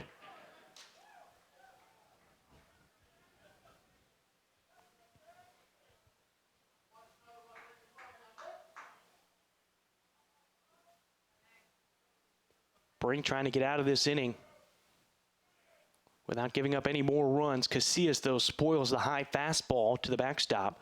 That'll make it 2-2. Possible rain coming in as well, closer to 1 o'clock. Currently 8-mile-an-hour winds with 54 degrees and overcast here at Joe Etzel Field.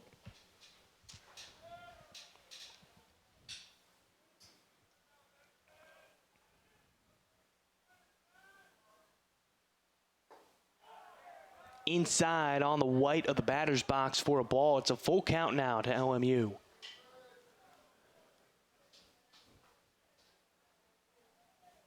It's a contrast of two different games compared to yesterday to today. And the pitching, where yesterday we rarely saw any full counts and we saw no walks. Meanwhile, today, though, it's been a bit different. It seems like almost every other batter is getting a full count. And we've seen 4 or 5 different walks in this one as well, as that pitch was fouled off to our right. We'll go back to the full count, 3-2.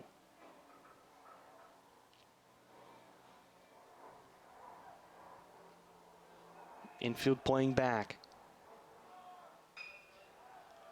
Fouled off across the street to our right.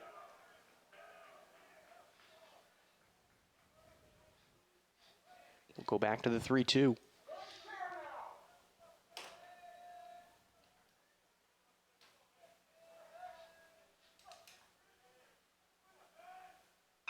Ground ball up the middle and off the mound, and diving stop by Ty Saunders. He's going to throw home, and it's late. Clem can't apply the tag. A 2 RBI single for Benny Casillas.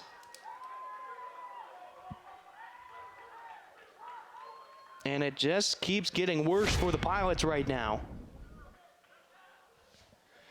Terrific stop by Ty Saunders, by the way, even to just get a play over at the plate. Popped right up, throwing to home.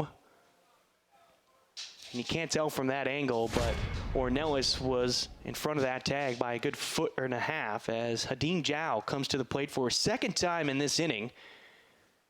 He grounded to Evan Scavato to start off this 5th inning.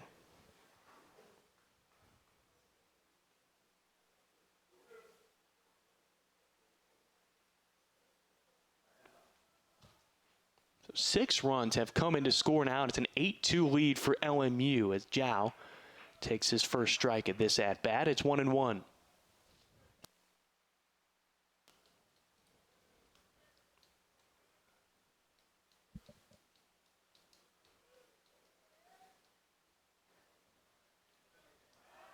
Throw over to first, no tag applied as Casillas is back safely.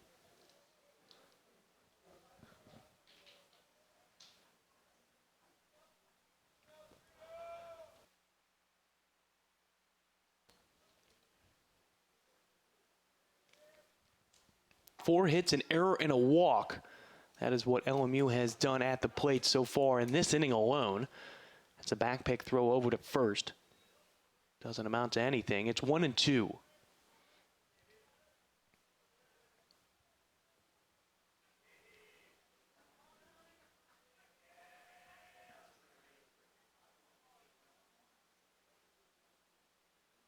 Runners going to second. Clem throws, and this puts Pataxel on the far side of the bag away from the runner, and he's unable to apply the tag in time. That'll be a stolen base for Benny Casillas, and that'll be his second stolen base of the season.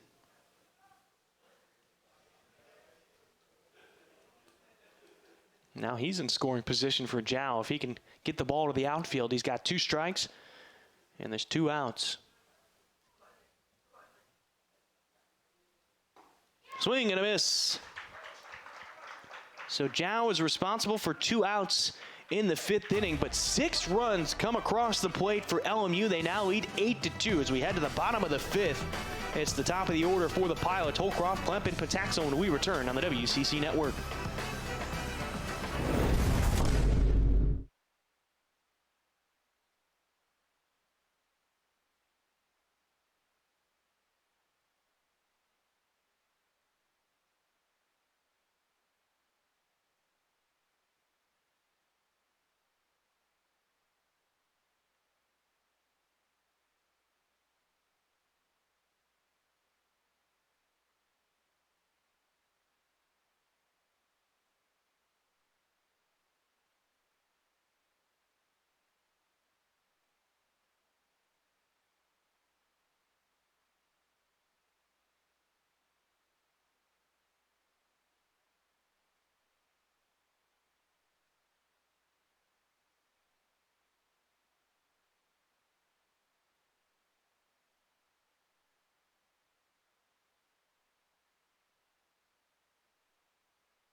Jake Holcroft leads off the Pilots in the bottom of the 5th inning as they trail 8-2.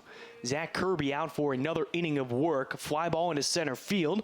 Devin Ornelas makes the easy grab, and 1 pitch, 1 out for the Pilots in the 5th. That brings up Nick Klemp, who's looking to reach base for the first time today. He's 0 for 2 with a strikeout and a pop out to short. Yesterday, though, he went 1 for 4. With 2 ground outs, a pop out. He did double in the 6th and came around to score. That was the only run for the Pilots, thanks to Briley Knight, who had an RBI single into left field. As Klemp takes the first pitch strike, he's behind 0-1. High chopper on the left side of the infield, and neither player can make a play. Baquero ran in front of Casillas, and I don't think Casillas had a clean play on it. Klemp will reach first on a single.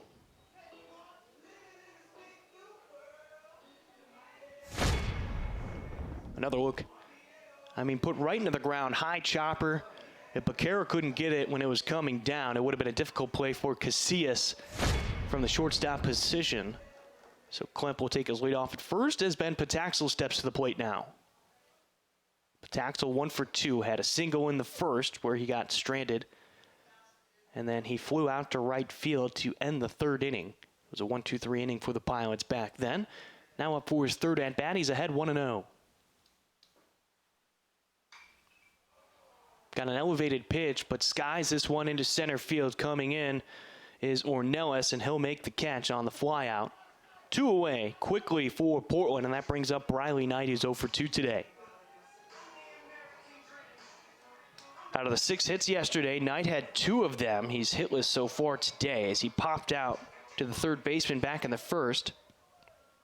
And then he grounded out to Benny Casillas at short his last time up.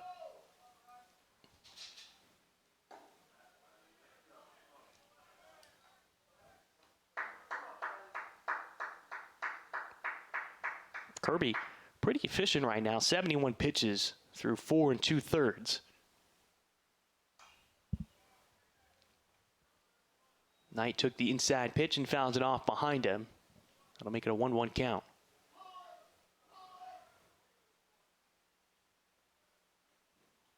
He's just over that A+ ranking that Corey and I always talk about. That's about 12 pitches per inning.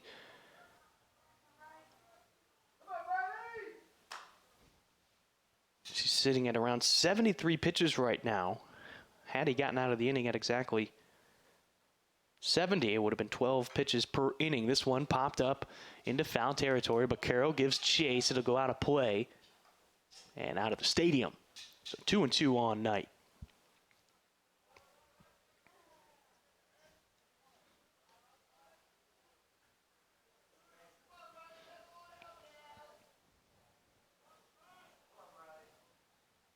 Pirates could really use a base hit here, try to keep anything going in this inning. Flares this out into left center field, and on the run, making the catch is Sam Biller. And so the Pilots strand a runner over on first after a single by Klemp. No runs come in to score as we head to the 6th inning. Due up for LMU, Sam Biller, Jared Thomas, and Diego Baquero when we return on the WCC Network.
Welcome back to Joe Etzel Field, top of the 6th inning. LMU leads 8-2 over the Pilots as Nick Brink comes out in relief for Brock Gillis. Gillis went 4 1/3, giving up 6 hits, 6 runs. 3 of those were earned. As Brink got the final 2 outs of the 5th inning. Biller 2 for 3 today, a single and a double. The only time he did not reach base was back in the 1st, in which he flew out to Briley Knight. That was the first out of the ball game. Now he sits ahead 2-0. Scott off the line at 3rd. Klemp able to fold that one in for a strike, makes it a 2-1 count.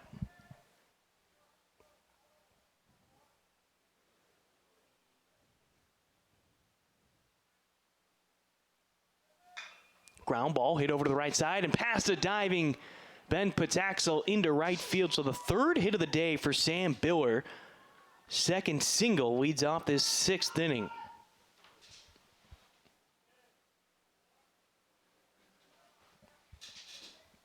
So Brink already giving up a couple of hits since coming into this game. And LMU just seems to be cooking right now. Ever since that 2-run home run by Devin Ornelas, the bats have come alive. Ground ball over to Pataxel at 2nd. Underhand flip to Saunders at short, and the relay throw in time over to 1st. The double play 4-6-3. And now you got 2 quick outs. Elevated pitch away from Thomas, and he still turned on that one and pulled it. And that'll bring up Diego Baquero. Baquero has reached base twice, once on a walk back in the 1st inning, lined out in the 3rd, and then he reached on an error back in the 5th. He absolutely torched a ball down the 3rd baseline, and it bounced, and on the way up, hit Spencer Scott near the midsection, and it bounced away from him, and it allowed 2 runs to come in and score for LMU, part of that 6-run 5th inning.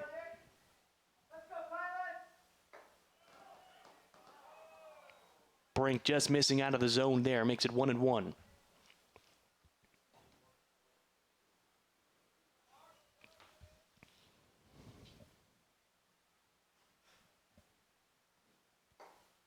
Check swing. In fact, the home plate umpire, Kirk Struble, saying he went around. Now falls behind 1-2 in the count.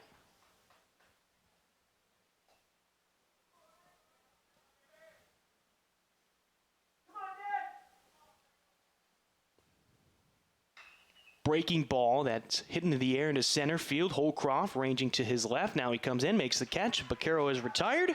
And after the leadoff single, it's a double play turned by the middle infield. Ends up in a 1-2-3 inning for the Pilots out on the field as we head to the bottom of the sixth. Scavato, Cooney, and McCarthy all coming to the plate next on the WCC Network.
Evan Scavato will lead off the bottom of the sixth for the Portland Pilots. Scavato so far today is 0 for 1. Grounded into a fielder's choice back in the first inning. Now he did walk in the fourth, came around to score thanks to a 2 RBI single by Riley McCarthy.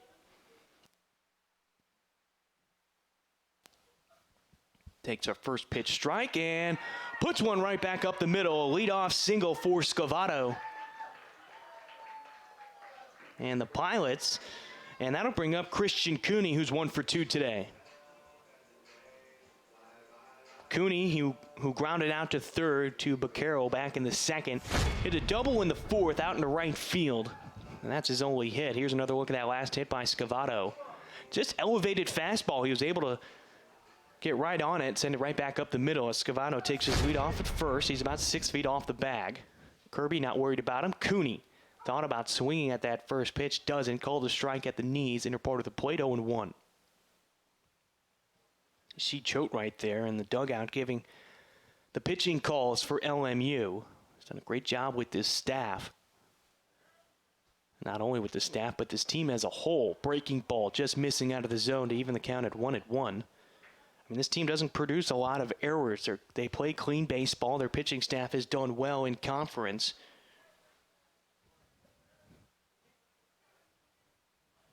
Just the 4th season for Choate as the head man for LMU. The 1-1 to Cooney. Breaking ball. This time it is for a strike. 1-2. Again, Kirby's going to mix up 5 different pitches on you, and I think that's why Portland's had trouble really connecting on it. Fastball, cutter, curve, 2-seam, and a changeup. His changeup he'll use as his punch out.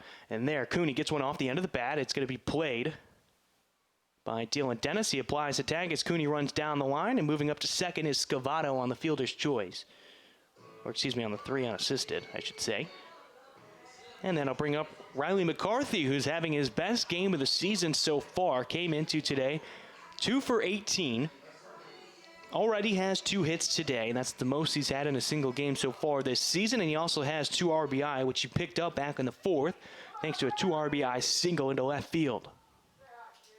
Now he's got another runner in scoring position, looking for his 3rd hit of the day. He's already doubled his seasonal hit total. He had 2 coming in, now he's got 4 hits on the year.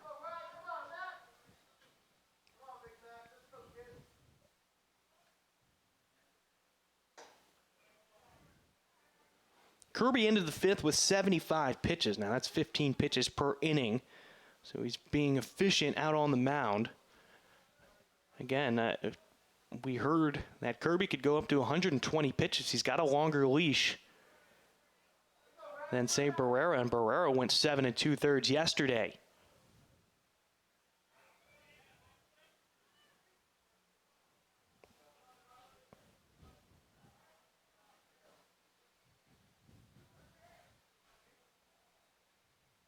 The 1-2. Kirby doesn't even look at Scavato over at second. Puts this one in the dirt. It's blocked by Zhao. That'll keep Scavato at second. It'll make it a 2-2 count.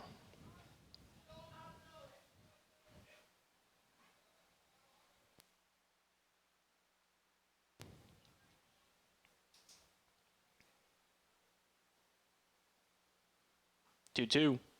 McCarthy bites off the high pitch. Out of play to our right.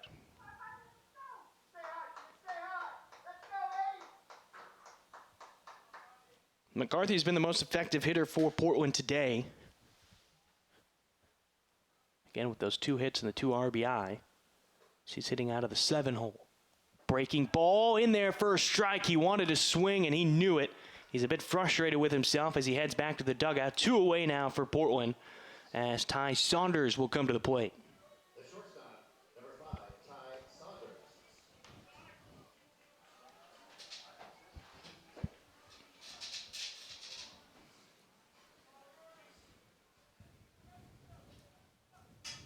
Cole Roberts in shallow right field with the left-handed bat at the plate. Saunders lays off the high fastball. It's 1-0.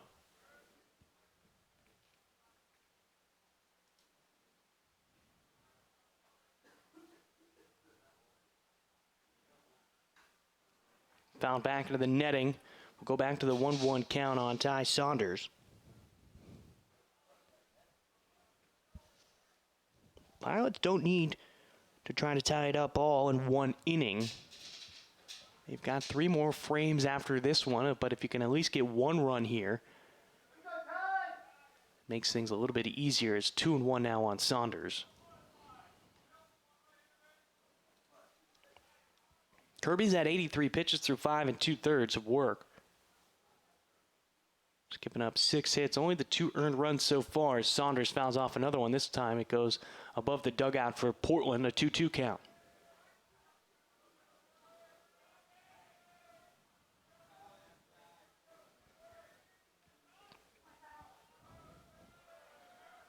Saunders looking for his 8th hit of the season. Already 0 for 2 today with a strikeout and a flyout into left field. Now sits with a full count, 3-2.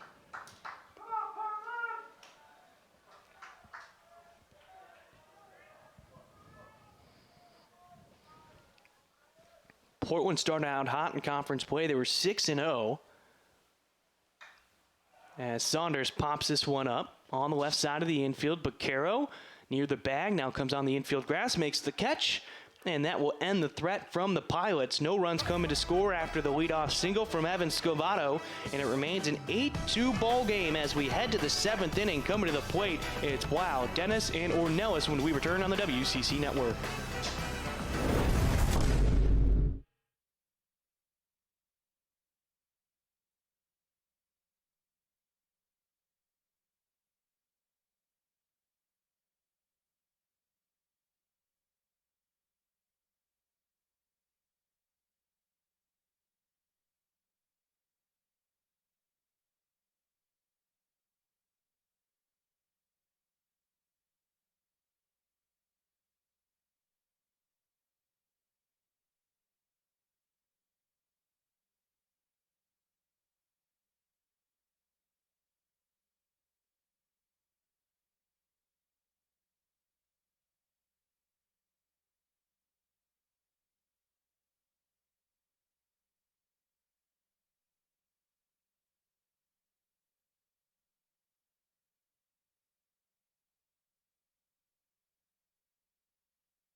Nick Brink out for another inning of work for the Portland Pilots. It's Brian Slike on your call for Game 1 of the doubleheader today between LMU and Portland.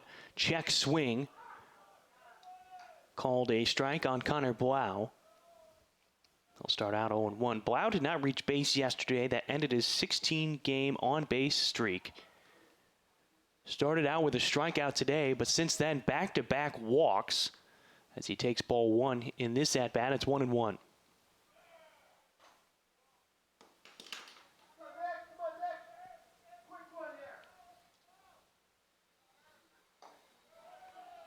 Brink leaves this off the far side of the plate away from Blau. Makes it a 2-1 count.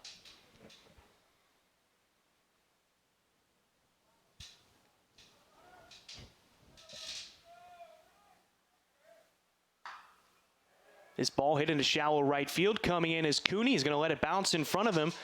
And Blau gets his first hit of the series with that softly hit single in the 7th. The leadoff man is aboard for LMU for them to do more damage. Dylan Dennis now comes to the plate. He's 1 for 3. Fly out and a line out to Holcroft and center back in the 2nd and 4th innings. Then had an RBI single in the 5th. And that was Dylan Dennis's 19th RBI on the season, his 22nd hit. Strike from Brink makes it 0-1.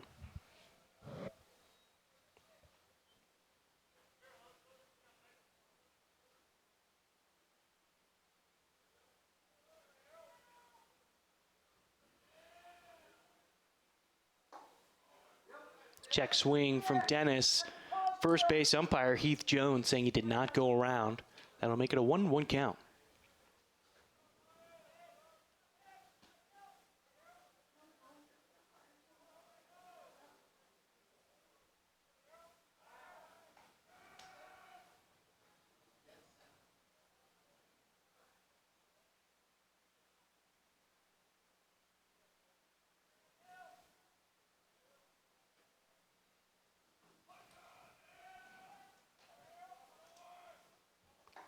Throw home, strike called.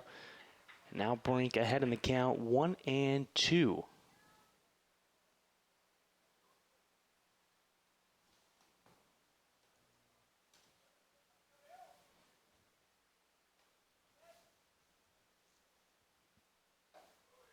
Big swing and a miss for the first out. A strikeout on Dennis. And now that'll bring up Devin Ornelas, who's 2 for 3 today. Take another look at that last pitch from Brink. Just challenged him with an elevated fastball. Ornelas struck out on his first at-bat of the day. Since then, though, he had a 2-run home run in the 4th and an RBI single back in the 5th. He's got 3 RBI on the day. Yesterday, he was 1 for 4 with a single in his first at-bat and then 3 consecutive outs. Here he fouls off the first pitch near the dugout for LMU. It's 0-1.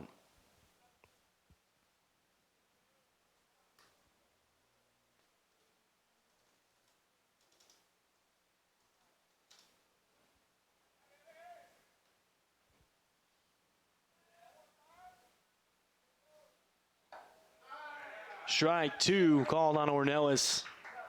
Great pitch from Brink.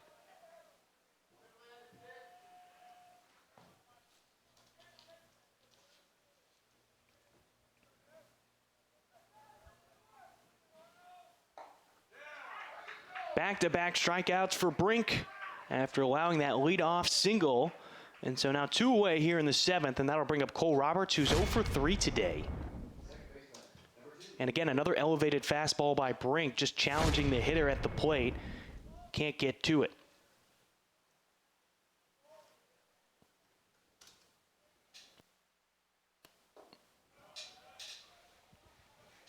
Roberts takes the first pitch ball.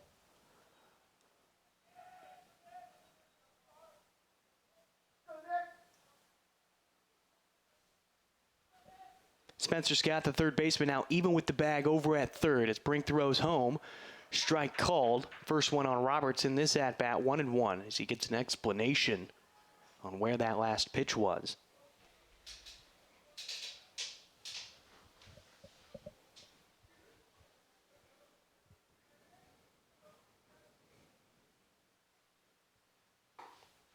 Brink missing off the far side of the plate there, makes it 2-1 on Roberts.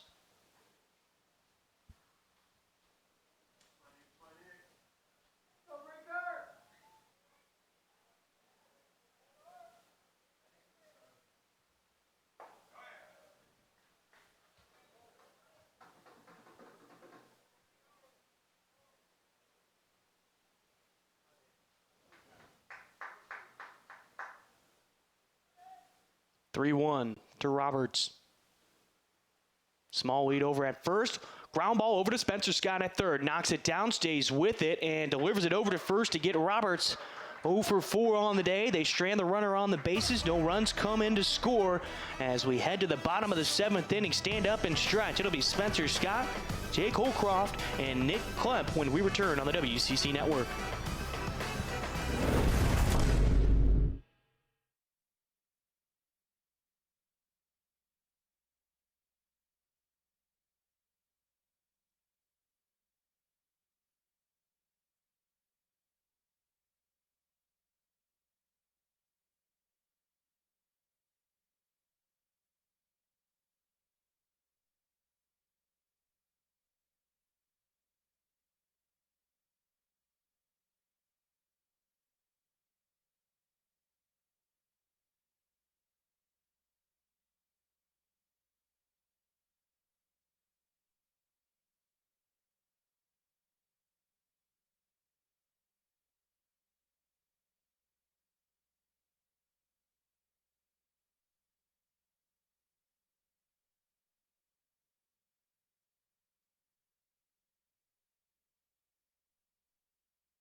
Zach Kirby's day is done as Jimmy Galicia comes out of the bullpen for LMU as he makes his 11th appearance on the season.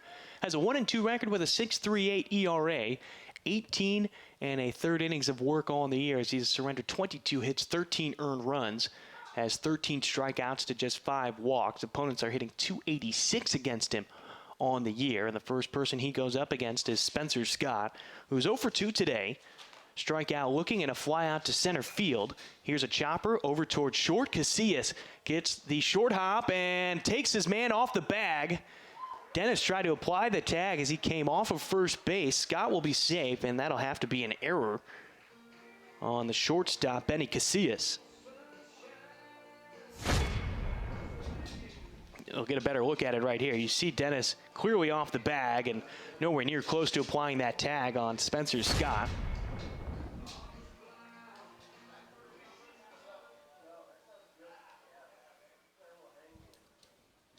So the first error by LMU in this series, and this is a team that leads the top of the conference in fielding percentage at around 98%, so a rare error for LMU right there. Allows the leadoff man aboard for Portland as Jake Holcroft is now up at the plate. He's 0 for 2 today. Fly out to left field. Here he hits one into that triangle area down the left field line, and it goes foul by about 1.5 feet. That could have been trouble. You could have had Holcroft over at second and maybe even Spencer Scott over at third had that landed in fair territory, but instead we'll go back to a 1-1 count on Holcroft.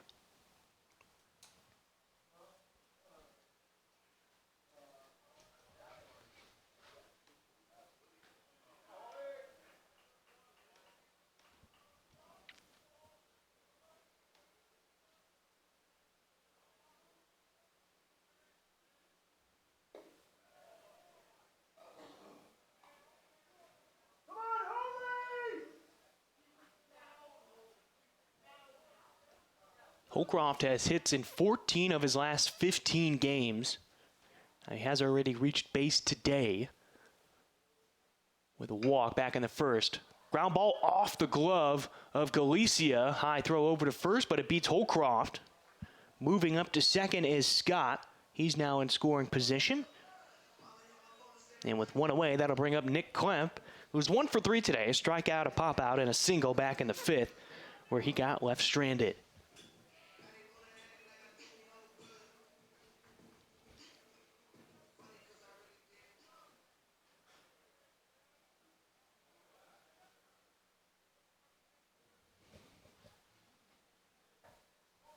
Galicia going off speed and inside on Clem starts him out 1-0. With an 8-2 lead right now, LMU can really take possession in the conference of first place with a win here today, and they can go for the sweep later on today in Game 2 of our doubleheader, which would be Game 3 of this series, though.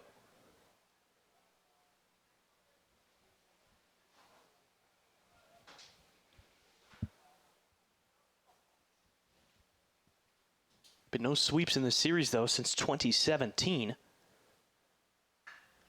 Clem drives one into center field. Ornelas goes out into the gap into right center field. Scott pretends like he's going to tag up and run, goes back to second. Klemp is retired on the line out, and now that'll bring up Ben Pataxel.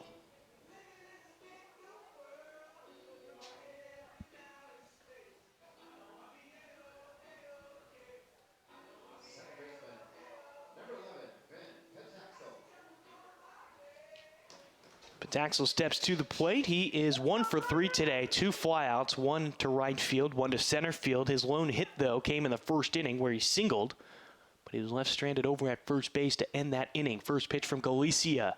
Drops in there for a strike to start off Pataxel 0-1.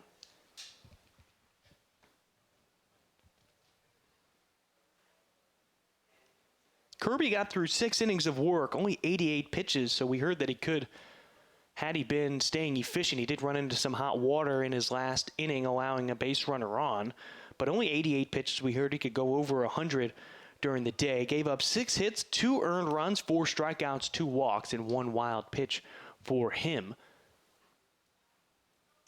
So a good outing from Kirby as Pataxel takes ball 2 about shin high right there. It'll be 2-1.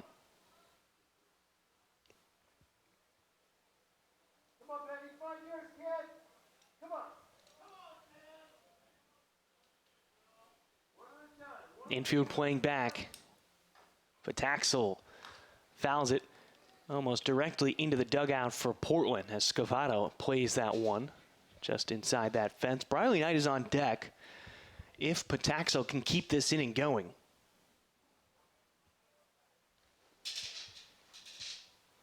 No arms warming up for Portland, so you have to think that Nick Brink is going to go back out there for another inning of work in the 8th as Pataxel ground ball, and that one's fair down the third baseline and into the corner. Scott's going to score from second. Pataxel's heading to second, and he'll stop right there, head back to second, but an RBI double puts the Pilots again on the board here in the 7th, and it's now 8-3. Took that inside pitch and turned on it. But Carroll, who was playing off the line, never stood a chance. And an easy run scored by Spencer Scott as Briley Knight now comes to the plate.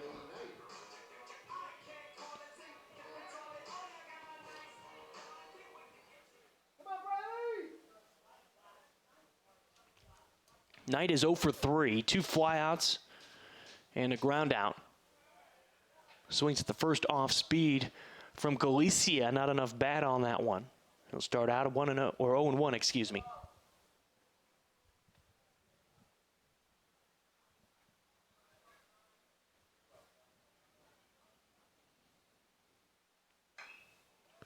Pulled this one foul. And grabbed by the first base coach for Portland.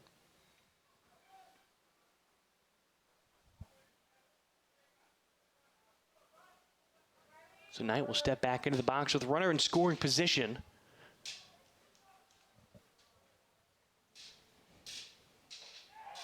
And in the dirt, Zhao applies the tag. Knight is retired. He's 0 for 4 today, but the Pilots do get a run thanks to an RBI double by Ben Pataxel. It's now 8-3 as we head to the 8th inning. Benny Casillas will lead us off, followed by Zhao and Biller when we return on the WCC Network.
Top of the 8th inning here. Nick Brink out for another inning of work as he faces off against Benny Casillas, who's 2 for 3 today. 2 singles to go along with 2 RBI as well. First pitch from Brink, called a ball. It'll be 1-0.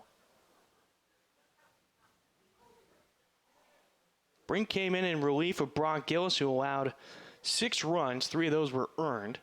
There's a strike to even the count at 1-1 on Casillas. But a 6-run 5th inning has separated these two teams. The Pilots were able to get 1 run in the bottom of the 7th, but they're down to their final 6 outs trying to make a comeback here as they trail by 5. No defensive changes for Portland either, as the outfield and infield remain the same. Ball 3, it's now 3-1, but Knight, Holcroft, and Cooney are your outfield left to right, and then your infield is Spencer Scott at third, Ty Saunders at short, Pataxel at second, and then Evan Scavato is your first baseman with Nick Klemp still behind the plate. Strike 2 thrown there, full count now, 3-2.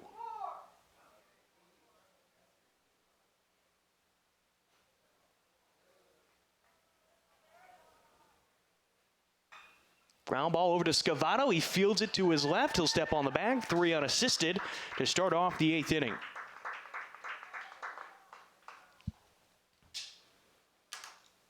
Scavato seems to be a magnet out in the field. Yesterday he made a handful of plays, if not more, and then today he's had a couple hit to his side of the field. Yesterday there were only 1 or 2 balls hit to the right side, and he's already seen 3, maybe 4 plays over there at first base as Hadim Zhao comes to the plate. Zhao was 1 for 4 today, singled in the first on the very first pitch that he saw today. Then he reached on a fielder's choice in the 3rd. Grounded out to Scavato back in the 5th, and he also struck out in the 5th. He batted twice in that 6-run 5th inning for LMU.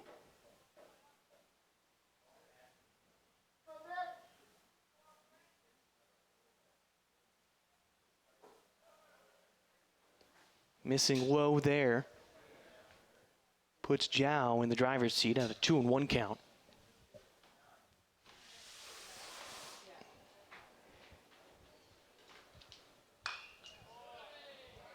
Fouled off to our right, out of play. Evens the count at 2-2 now on Hadim Zhao.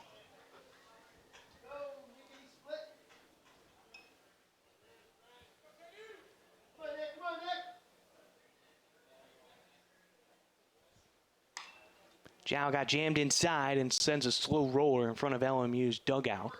Go back to the 2-2 count. Still heavily overcast here at Joe Edsel Field. 55 degrees and cloudy. We were supposed to see some rain around 1 o'clock, but that never came. Fortunate as Zhao pops this one up into foul territory. Scavato running in front of LMU's dugout and can't make a play as he goes through the dugout fence to go retrieve that ball. Go back to the 2-2 on Zhao.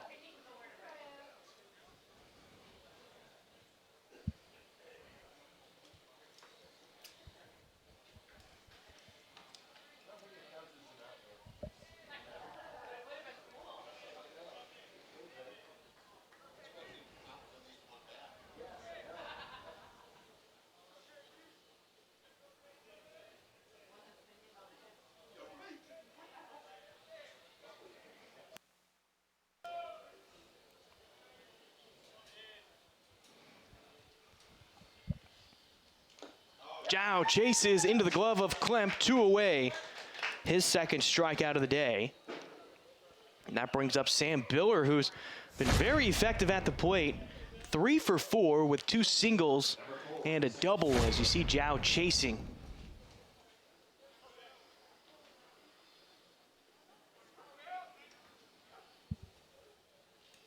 Biller has lifted his batting average 20 points since the start of today. He was batting .206 coming in. He's now batting .226 after going 3 for 4.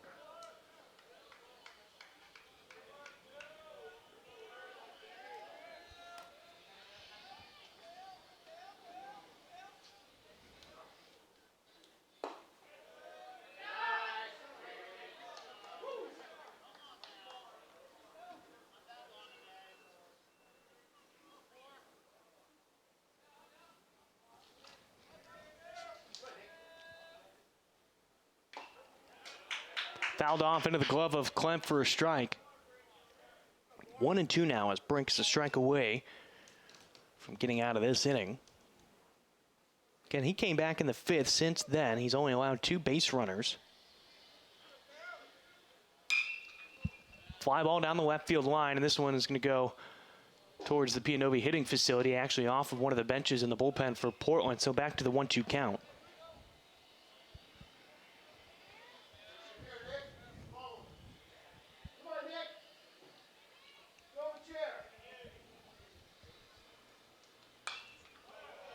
Another one fouled off.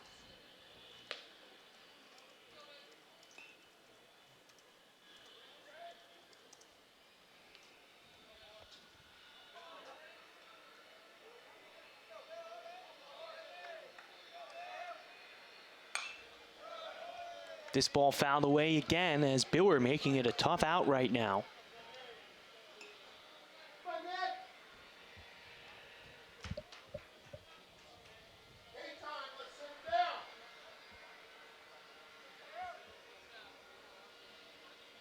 Swung on and missed. Biller goes down, and that will end the inning here in the 8th for LMU. 1-2-3. Hasn't happened often, but the Pilots get through it.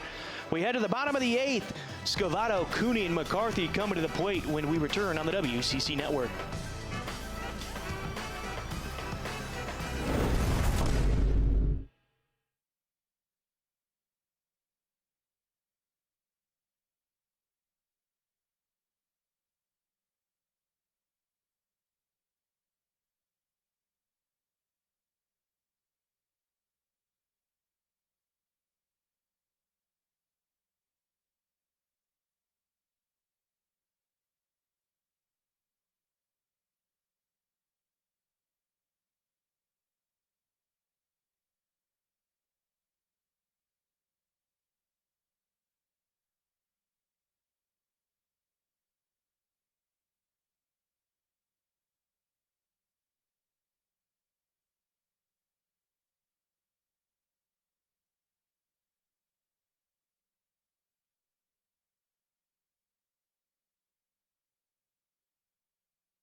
Welcome back to Joe Etzel Field. Pilots trailing 8-3 as Evan Scavato comes to the plate. Scavato today is 1 for 2. Had a single in the 6th, had a walk in the 4th, and turns on one down the third baseline, but foul. We'll start out 0-1 in this at-bat. Scavato's been one of the better hitters for Portland this season as a guy that was finding his way into the lineup last year, especially near the end of the season, started to become a regular starter, and he has started to run with it at multiple positions. He was out in right field. Yesterday we saw him at third, and today he's over at first base. Not a normal position for him, but we have seen him over there in the past. The 1-1 from Galicia, torched by Scavato down the left field line. Does it stay fair? No, it goes foul past the Pianovi hitting facility. Scavato got all of that one, but just ahead of it for a long, loud strike. It's 1-2.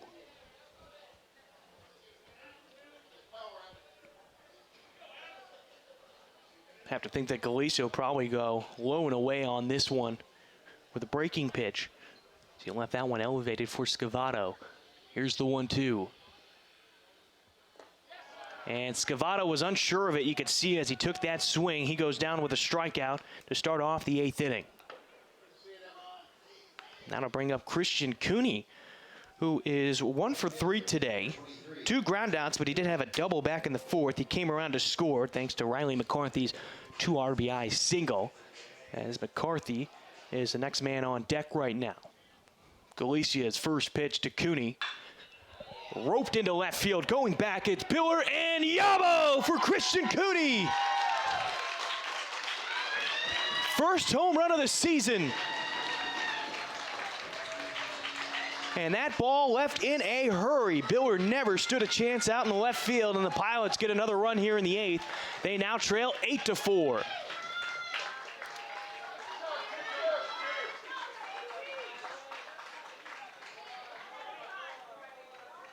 When you're looking for positives in a game like this, that's one right there. Cooney got all of this one from Galicia. Left that one around belt high, and it doesn't get much easier for Cooney. As Riley McCarthy steps to the plate, he's 2 for 3 today. Check swing there. Galicia gets the best of him for a strike. It's 0-1.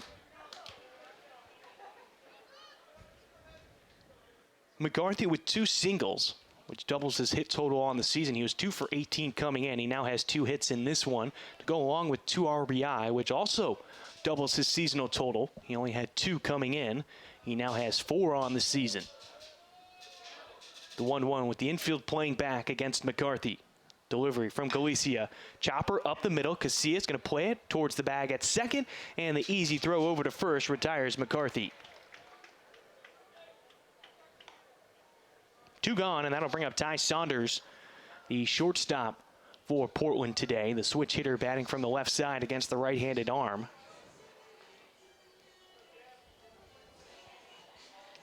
Saunders was a guy last year that played almost every single day and then started to go in and out of the lineup as they were tinkering with some starters. He had Spencer Scott get some play as Saunders swings the first pitch, lifts this one out into left field. Biller's going to call off the shortstop, Casillas. And that'll do it. That'll end the 8th inning. A solo home run from Christian Cooney gives another run for the Pilots. They trail 8-4. We'll be back with the 9th inning on the WCC Network.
Jared Thomas leading off the top of the 9th inning for LMU as Nick Brink steps back out onto the rubber to end game 1 of our doubleheader today. First pitch drops in at the knees, far side of the plate. It'll be 0-1 on Thomas to start off this at-bat. Thomas is 1 for 4 today. 2 groundouts. One of them ended up in a double play. Did pop out to Ty Saunders at short in one of his at-bats. He did get his only hit today, though, back in the 5th. That was a 6-run 5th inning for LMU. So he deals with a 1-1 count now.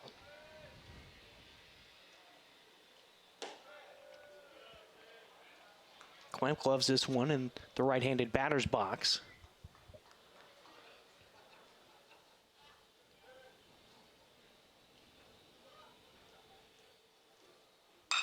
Ground ball over to the right side, and Pataxel snags it while diving and gets the throw over to first to Scavato and gets the out. I thought for sure that ball was going to squeak underneath his glove, but the diving effort of Pataxel gets the out. Another look. Beautiful play right there by Pataxel to pop right up, and yeah, he got him by a half a step.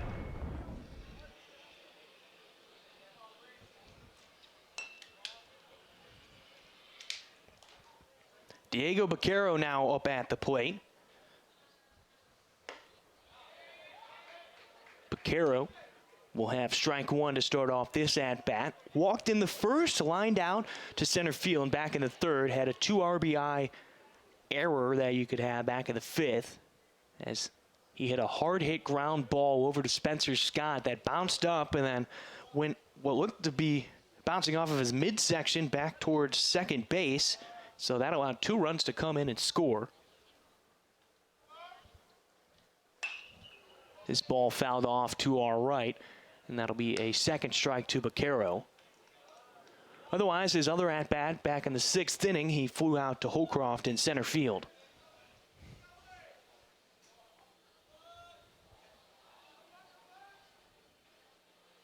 The 1-2 from Brink. Chopper, and this one is going to go foul. Scott will touch it in foul territory. We'll reset with the 1-2 count on Vaquero.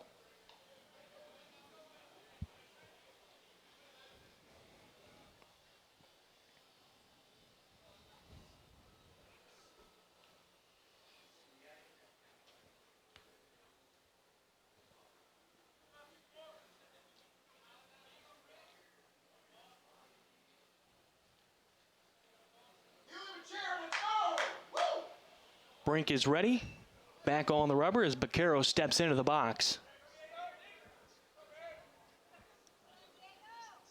Pataxa almost playing behind the bag at second. He's playing up the middle right now, which is leaving a wide open hole on the right side of the infield. But we've seen Vaquero keep his hands in and turn on a ball inside. Spencer Scott now sort of hugging that line over at third. Vaquero puts this one into center field. Holcroft having to run in, and he'll make the catch on the run. 2 away here in the 9th.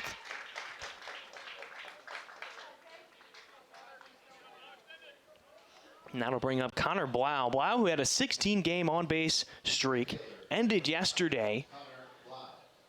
Started out today with a strikeout, but since then he's reached base twice and scored, both via the walk, and then his last time up in the 7th he singled for his first hit in this series.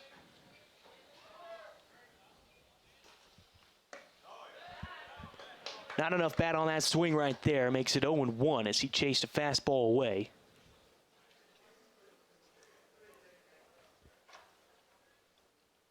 Holcroft setting up on the right side of second base as I look out to the field. Breaking ball that stayed high above the letters. To be a slider right there from Brink, but not enough movement.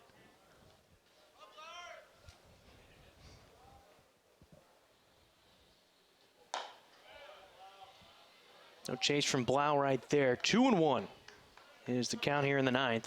Pirates are going to be down to their final 3 outs as they need to push 4 runs across to at least tie this game here in the 9th when they get to the plate, but they have to get this final out here. Check swing, he went around though. 2 strikes, 2-2.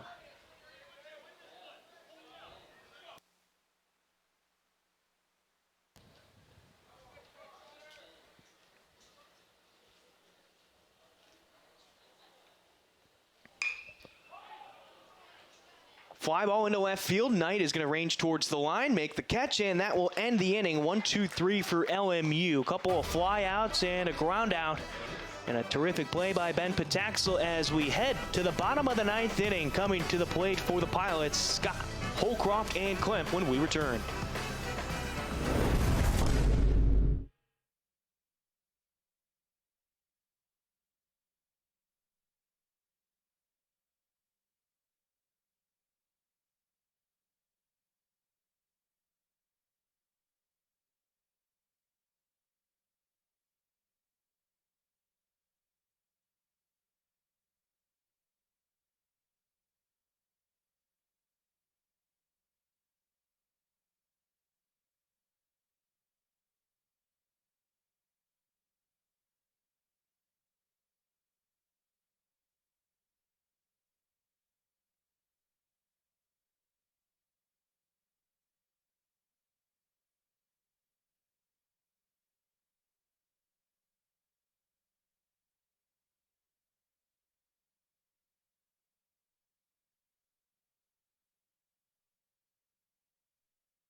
Welcome back to Joe Etzel Field. 3 outs from ending game 1 of our doubleheader today. The Pilots are trailing 8-4 with Spencer Scott leading things off for the Pilots. Go up against Galicia for the second time today. He was the first batter that Galicia faced. That was back in the 7th inning. Reached on an error via the shortstop, Casillas. Scott takes a strike there to make the count 1-1.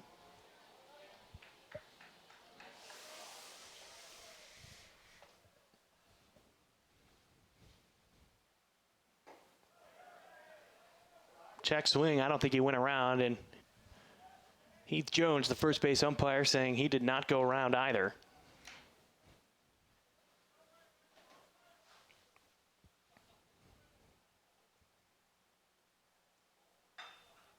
Chopper over to third and off the glove of Baquero, stays with it and delivers a strike over to first.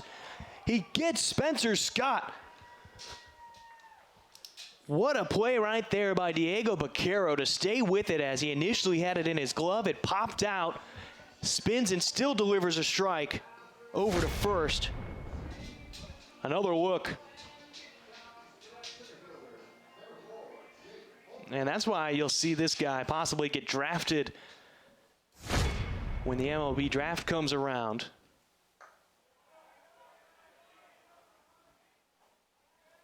We've seen what he can do up at the plate, and then you see a defensive play like that, and you can't help but like what he's able to do. Is Holcroft now up at the plate.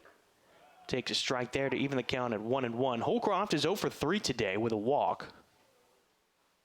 He's gotten a hit in 14 of his last 15 games.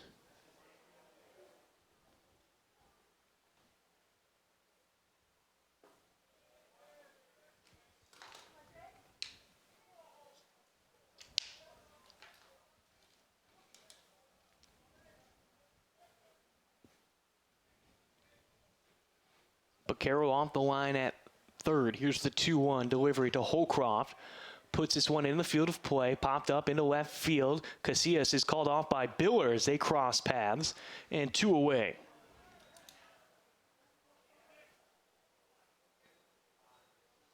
So Holcroft will go hitless.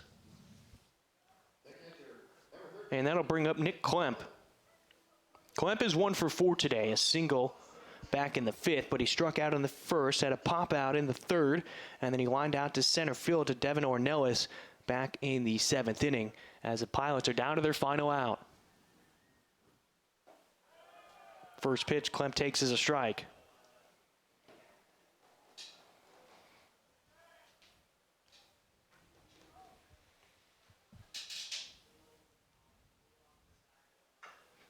Chopper over to third. Baquero comes in from his position and throws it over to first in time. 1-2-3 here in the 9th, and the Pilots lose this one 8-4, and the series is taken by LMU in game 2 of 3 in this series. As game 1 of our doubleheader ends, 8-4 for LMU. The Bats came alive in the 5th as they went around the order. They had 10 guys come to the plate, and that one inning ends up being the difference. But the Pilots able to score 4 runs, but could not get the Bats going when they had their runners in scoring position. I'm Brian Slyke. Thanks for tuning in for game 1 of our doubleheader. Stick around for game 2 in about 30 minutes on the WCC network. Thank you to the production crew. You guys are always the best. Thank you so much for what you guys do. Until next time, I'm Brian Slyke.